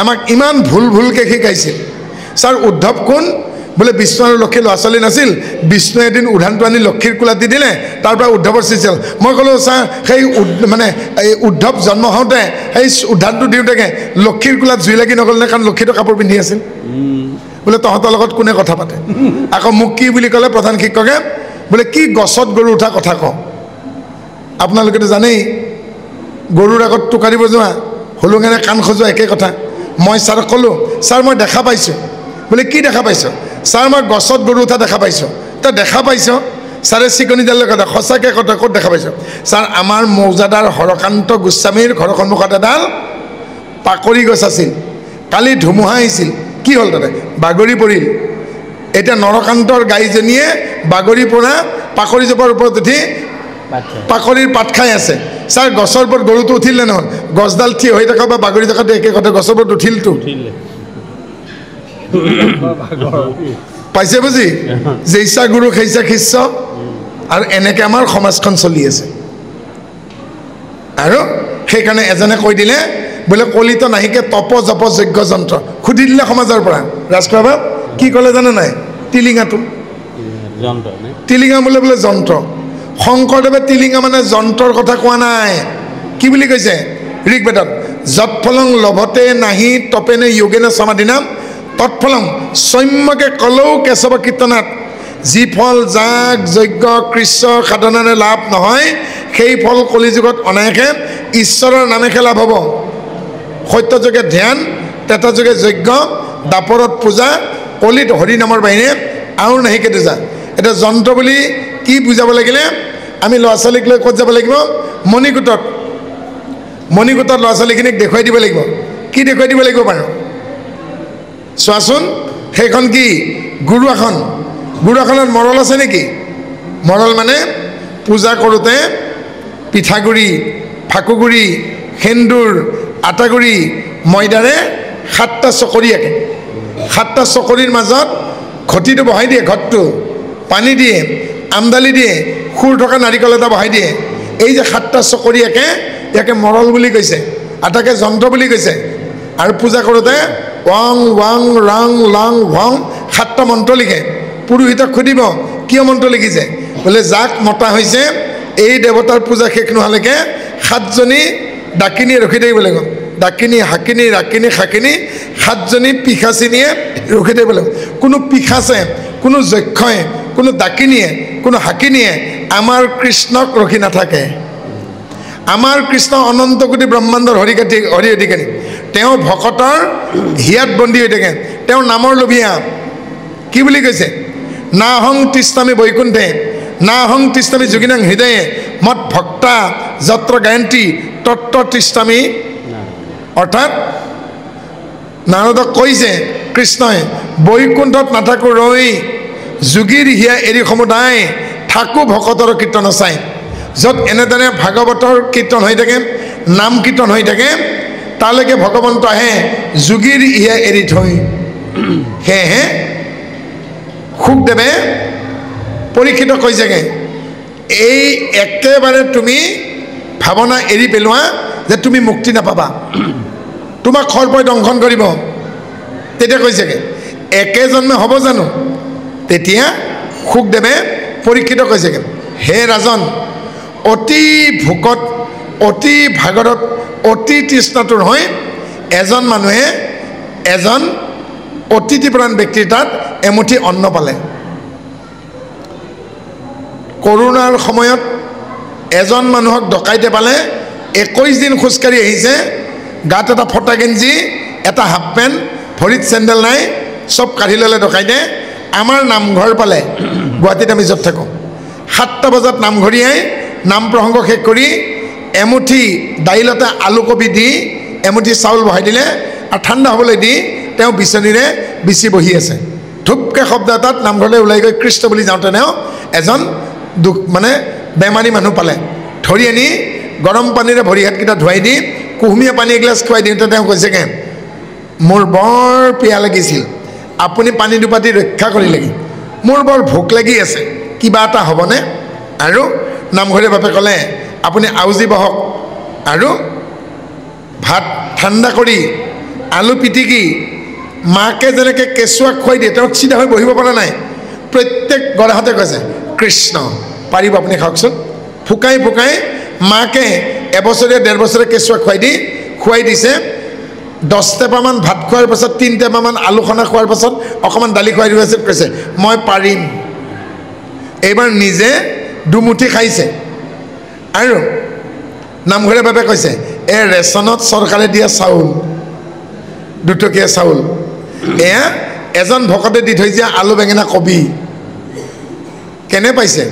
তেতিয়া মানুহজনে কৈছে মই ব্ৰেণ্ডেড পানী খোৱা মানুহ, মই অমুক আছিলোঁ, ৰাস্তাত মোৰ মানি বেগ মোবাইল পইচা পাছপৰ্ট চব কাঢ়ি ল'লে, মোৰ একো নাই। আজি আপুনি যদি নালাৰ পানীও আনি দিছে, মোক যদি নৰ্দমাৰ পানীও আনি দিছে, তথাপিতো ই মোৰ কাৰণে সঞ্জীৱনী। আপুনি ৰেচন কাৰ্ডৰ চৰকাৰী কাৰ্ডত পোৱা চাউল দিছে, মোৰ কাৰণে সেয়াই মানিকী মধুৰী জহা। অৰ্থাৎ সেই ডকাইতে পোৱা মানুহজনে কৈছেগৈ হে বাপজন, হে মহাশয়, আপুনি কেঁচুৱাক মাকে খোৱাৰ দৰে মোক খুৱাই দিছে। মই বৰ ভোকাতুৰ, মই বৰ তৃষ্ণাতুৰ আছিলোঁ। প্ৰত্যেক গ্ৰাসতে মই পঞ্চামৃত খোৱা যেন পাইছোঁ। যেতিয়া এজন মানুহ অতি ভোকাতুৰ হৈ থাকিব, অতি ক্ষুধাতুৰ, অতি তৃষ্ণাতুৰ হৈ থাকিব, তেতিয়া ভোকৰ ভাতমুঠি জহানে বৰা, সেয়া বকোৱা নে পকোৱা, নে সেই মানিকী মধুৰী নে তিল জহা নে খৰিকা জহা নে কলি জহা নাচায়। সেই পানী টুপি দমকলৰ নে কুঁৱাৰ নে পুখুৰীৰ পৰা নিজে নাচায়। ভোকৰ ভাতমুঠিৰ পিয়াহৰ পানী টুপিৰ জাত নাই। অতি ক্ষুধাতুৰ হৈ খালে প্ৰত্যেক গ্ৰাহতে অমৃত যেন লাগে। তেনেকৈ মহাৰাজ পৰীক্ষিতক সুখদেৱে কৈছে হে ৰাজন, সেই ভোকাতুৰ মানুহজনে যেনেকৈ অতি ভোকত খাওঁতে প্ৰত্যেক গ্ৰাসতে সোৱাদ পাইছেগৈ, তেওঁৰ কি হ'ল? ভোক মৰিল, পিয়াহ মৰিল, শৰীৰে পৰিপুষ্টি পালে, শক্তি হ'ল, আকৌ তেওঁ শক্তি ঘূৰাই পাই খোজকাঢ়িব পৰা হ'ল। তেনেকৈ যিজনে আতিশয় ভক্তিপ্ৰাণ হৈ নিস্বাৰ্থভাৱে ঈশ্বৰৰ নাম লয়, তেওঁ প্ৰত্যেকবাৰ ঈশ্বৰৰ নাম লওঁতে বৰ তৃপ্তি পায়, আত্মা পৰিতৃপ্ত হয়। প্ৰাৰব্ধ, আৰব্ধ, অনাৰব্ধ 3 প্ৰকাৰ সংস্কাৰ শূন্য হৈ যায়। আদি ভৌতিক, আদি দৈৱিক, আধ্যাত্মিক 3 তাপৰ পৰা মুক্ত হৈ যায়। হে ৰাজন, সেই ধৰ্ম মোক মোৰ পিতৃয়ে দিছিল, যি ধৰ্মত আশ্ৰয় ল'লে 3 তাপ আৰু 3 বিধ সংস্কাৰ পৰা মুক্ত হয়। ধৰ্মা প্ৰউজিত কৈতবৌত্ৰা পৰমা নিৰ্মাত স্বৰণম সতম वेदं वास्तवमत्र सुशिवदम तापत्रय उन्मीलनम। हे राजन, মোক মোৰ পিতৃ কৃষ্ণ দ্বৈপায়ন বাদৰায়ণ বেদব্যাসে সেই ধৰ্ম দিলে, যি ধৰ্মত আশ্ৰয় ল'লে আদি ভৌতিক, আদি দৈৱিক, আধ্যাত্মিক 3 তাপৰ লগতে প্ৰাৰব্ধ, আৰব্ধ, অনাৰব্ধ 3 প্ৰকাৰ সংস্কাৰৰ পৰা মুক্ত হৈ জীৱনমুক্ত হ'ব পাৰি। যি ধৰ্মত কৈতৱ নাই, কপট নাই আৰু হিংসা নাই, সেই ধৰ্মত মোক মোৰ পিতৃয়ে দীক্ষিত কৰিলে। হে ৰাজন, আপুনিও জীৱনমুক্ত হৈ যাব। আপুনি কাৰো ধৰুৱা নহয়, আপুনি কৰোঁ বুলি সেই ঋষিজনক অপমান কৰা নাই, আপোনাক ঈশ্বৰে কৰাইছে। গতিকে এজন ল'ৰাই চুলি কাটিবলৈ গ'ল, আহোঁতে দেৰি হ'ল, বিহাৰত মই আছিলোঁ, আৰু বাপেকে ল'ৰাটোক কৈছেগৈ ইমান সময় ক'ত আছিলি? তেতিয়া ল'ৰাটোৱে কৈছে বাবুজি মে নাই কে পাছ গয়া থা। নাপিতক হিন্দীত নাই বুলি কয়। 1 চৰ মাৰিছে বাপেকে। বোলে কিয় গয়া থা? বোলে বাল কাটনে গয়া থা, মানে চুলি কাটিব গৈছে, আৰু 1 চৰ মাৰিছে। তেতিয়া কৈছেগৈ 3 নম্বৰ চৰটো খোৱাৰ আগতে শুদ্ধ কথা কওঁ। তেতিয়া মাকে কৈছেগৈ পৰহিৰ পৰা পৰীক্ষাটোৰ মূৰ ছিঙি পৰিব। বাপেৰ বৰ খঙালে, তাৰ হাত ধৰা লগাইছে, ভৰিও লগাব। এতিয়া মাকে কৈছে বেটা, তাৰ নাম তৰুণ, তৰুণ শব্দটো হিন্দীত বেলেগকৈ মাতে, তৰুণ तुम नाई के पास गए थे? बोला हाँ माँ जी। बोले नाई के पास किया था, हाथ में कंसी तुम्हारे हाथ में था कि नाई के पास बेटा? ए बेटा তোৰ হাতত কেঁচিখন আছিল নে নাপিতৰ হাতত কেঁচিখন আছিল? বোলে নাই কে পাছ था। তো বাল কিতনে কাটা था? বোলে তোৰ চুলি কোনে কাটিলে? নাপিতে কাটিলে নে তই কাটিলি? তেতিয়াহে ল'ৰাটোৱে বাপেকক কৈছে বাবুজি মেৰা গলতি হৈ গया था। बोले क्या हुआ था? बोले नाई के पास में सब रखा था, बहुत भीड़ भाड़ था, नाई के द्वारा मैंने बाल कटवाया। অৰ্থাৎ আপোনালোকে শুনো বুলি শুনা নাই, ভৱানন্দ বাপে বাৰু মনুষ্যকে বা আমি কওঁ বুলি কোৱা নাই, আমাৰ দ্বাৰা কোৱাইছে, আপোনালোকৰ দ্বাৰা শুনোৱাইছে। আমি পুতলা মাত্ৰ, নচোৱা মানুহজন তেওঁ। তুমি যিভাৱে নচোৱা সেইভাৱে আমি নাচো। হে ৰাজন, সুখদেৱে কৈছেগে আপুনি কৰোঁ বুলি অপৰাধ কৰা নাই, আপুনি তেখেতৰ মণিমালা গুচাই দি দিওঁ বুলি সাপডাল ওলমাই দিয়া নাই, আপোনাৰ দ্বাৰা দিয়াইছে, গুৰি মাৰি গংগাত পেলালে আপোনাক। আপুনি যদি সেই অপৰাধ নকৰে আজি ভাগৱত শুনিব নাপায়। গতিকে এইখন দ্বাদশ স্কন্ধ ভাগৱত জীৱ, ঈশ্বৰ, মায়া, তৰণ, জ্ঞান, বিজ্ঞান, তদং, ৰহস্য, জাতি, দ্ৰব্য, গুণ, ক্ৰিয়া, এই 12টা মূল কথা 6 দিন 6 ৰাতি শুনিলে। অভিশাপ কিমান দিনৰ আছিল? 7 দিনৰ। ৰাতিপুৱা গ'ল চিকাৰত, দুপৰীয়া গ'ল অঘটন, আবেলি আহিল ঘূৰি, হয়নে? পালে সুখদেৱক লগ, আৰু আলোচনা কৰোঁতে গধূলি হ'ল, কালসাজ লাগিল, নিশাৰ প্ৰথম পৰৰ পৰা আৰম্ভ হ'ল। পৰীক্ষিত ৰথত 6 দিন 6 ৰাতি থাকিল, দিনত 6 ৰাতি 6, 6 6 12, দ্বাদশ স্কন্ধ ভাগৱত শেষ হ'ল। এইখন ভাগৱতক পুৰাণৰ সূৰ্য শাস্ত্ৰ বুলি কয়। দ্বিতীয় স্কন্ধৰ শেষৰ আগৰ অধ্যায়টিত 10 লক্ষণ আছে, চাব। 10টা লক্ষণ থকাৰ কাৰণে মহাভাগৱত। সূৰ্যটোৱে যেনেকৈ আমাৰ সৌৰজগতৰ বাকীবিলাক গ্ৰহক পোহৰ দি আছে, এই মহাভাগৱতে বাকী পুৰাণক পোহৰ দিছে। সৰ্গ, বিসৰ্গ, স্থান, পোষণ, মনন্তৰ, আশ্ৰয়, মুকুতি, নিৰোধন, এই 10টা লক্ষণ থকাৰ কাৰণে এই ভাগৱতৰ নাম মহাভাগৱত। সেই পুৰুষৰ পায়া দৃষ্টি উপজে কাৰণ সৃষ্টি ভয়াকে সৰ্গ বোলে সাধুজন ব্ৰহ্মায়াদি নানা মত স্ৰজে চৰাচৰ যত ও বিসৰ্গ লিয়াক জান। সপ্ত মহত্বটোকে আদি কৰি ঈশ্বৰে পোনপটীয়া সৃষ্টি যিখিনি কৰিছেগে সৰ্গ, ব্ৰহ্মাকে আদি কৰি দ্বিতীয় প্ৰকাৰে যিখিনি সৃষ্টি কৰিছে এয়া বিসৰ্গ। ও ৰাজাদেৱ দৈত্য যাক ও পাইলে মহা মহিমা ক ইটো লক্ষ্য নৰ নাম স্থান। অম্বৰীষকে আদি কৰি পৃথুকে আদি কৰি মহান মহান ৰজাসকলক আশ্ৰয় দিয়াইছে। হিৰণ্যক্ষ হিৰণ্যকশিপুকে কৰি দৈত্যসকলক সুৰ অসুৰ কিন্নৰ গন্ধৰ্ব চাৰণ কাক স্থান দিয়া নাই। এই ভাগৱতত ৰাজা দেৱ দৈত্যজা খুৰ দেৱৰ্ষি মহৰ্ষি চুতৰ্ষি ৰাজৰ্ষি ব্ৰহ্মৰ্ষি মুনিসকলকে আদি কৰি দেৱতা কৰি আদি কৰি 11 ৰুদ্ৰ, দ্বাদশ আদিত্য, অষ্ট বসু, 2 অশ্বিনী কুমাৰৰ কাৰণে 33জন দেৱতাকে আদি কৰি পাতল নাগকে আদি কৰি বসু, গজ, সুৰ, নাৰ সমস্তখিনিকে স্থান দিয়া হৈছে। এজন মনুৰ পৰা আন এজন মনুলৈকে যি পাৰ্থক্য তাকে মনন্তৰ বুলি কৈছে। সেই মনু পুত্ৰ ছয় তা সম্বাদ ধৰ্ম হয় ও মনন্তৰ ইহাকে কয়। সকলোকে তেওঁ ভৰণ পোষণ দিয়ে, পোষণ তত্ত্ব। বিষ্ণুৰ যেনেকৈ কথা আছে বৈষ্ণৱৰ কথা আছে। বিষ্ণু বৈষ্ণৱৰ কথা প্ৰকৃতি হুঁয় যথা ওইখানো লিয়াকে ভূপ। ভক্ত প্ৰহ্লাদ, ভক্ত ধ্ৰুৱ, অম্বৰীশ, ইন্দ্ৰদ্যুম্ন, ঈশ্বৰৰ কথা যেনেকৈ আছে ভকতসকলৰ কথাও আছে। আৰু নাম দুখীয়া কেনেকৈ উদ্ধাৰ কৰিব লাগে তাৰ কথাও কৈছে। এবাৰ মুকুতি আৰু নিৰোধনৰ কথা ক'ব। ও চাৰি মিছা মায়াময় নিজ ব্ৰহ্মৰূপ হয় ও মুকুতিবোৰ লিয়াকে ভূপ। আৰু শেষত সকলো সংহাৰ কৰি তেওঁ এই লীলা শেষ কৰিব। এনেকৈ সৰ্গ, বিসৰ্গ, স্থান, পোষণ, উটিটো থাকি গৈছে মহন্তৰ কোপে ৰাখি হুৱে দুৰ্বাসনা ৰাখি উটি বুলি কৰিলে বৰ্ণন। দুৰ্বাসাই অম্বৰীক ৰজাক পৰীক্ষা কৰিবলৈ গৈ তেওঁৰ নিজৰে অৱস্থা নহ'ল। গতিকে ভকতৰেই পৰীক্ষা হয়, ভকতে অগ্নি পৰীক্ষা দিব লাগে। গতিকে এই ভকতক পৰীক্ষা কৰিব যাওঁতে দুৰাচাৰী পাখণ্ডৰ কি গতি আছে উটিত বৰ্ণনা কৰিছে। অকণমান মেলি চাবচোন, অধ্যয়ন কৰিব লাগে। অধ্যয়ন নকৰিলেগে এই বস্তুখিনি নাপাব। মোবাইল হাতে হাতে আছে কিন্তু মোবাইলটোত সকলোখিনি নাপাব। কাৰণ ভাগৱতত এনে বস্তু আছে যিখিনি গুগলেও ঢুকি নাপায়, বহু বস্তু বাকী আছে। গতিকে অকণমান কষ্ট কৰি কেৱল মোবাইলবোৰ টিপি নাথাকি আপোনালোকে পঢ়িবচোন। নাপাই নুচুবিৰ পৰা আঁতৰি আহকচোন। সেইজন শংকৰদেৱে ইয়াক অনুবাদ কৰিলে, যিজন শংকৰদেৱে আইসকলক সকলোতকৈ আগত স্থান দিছিল।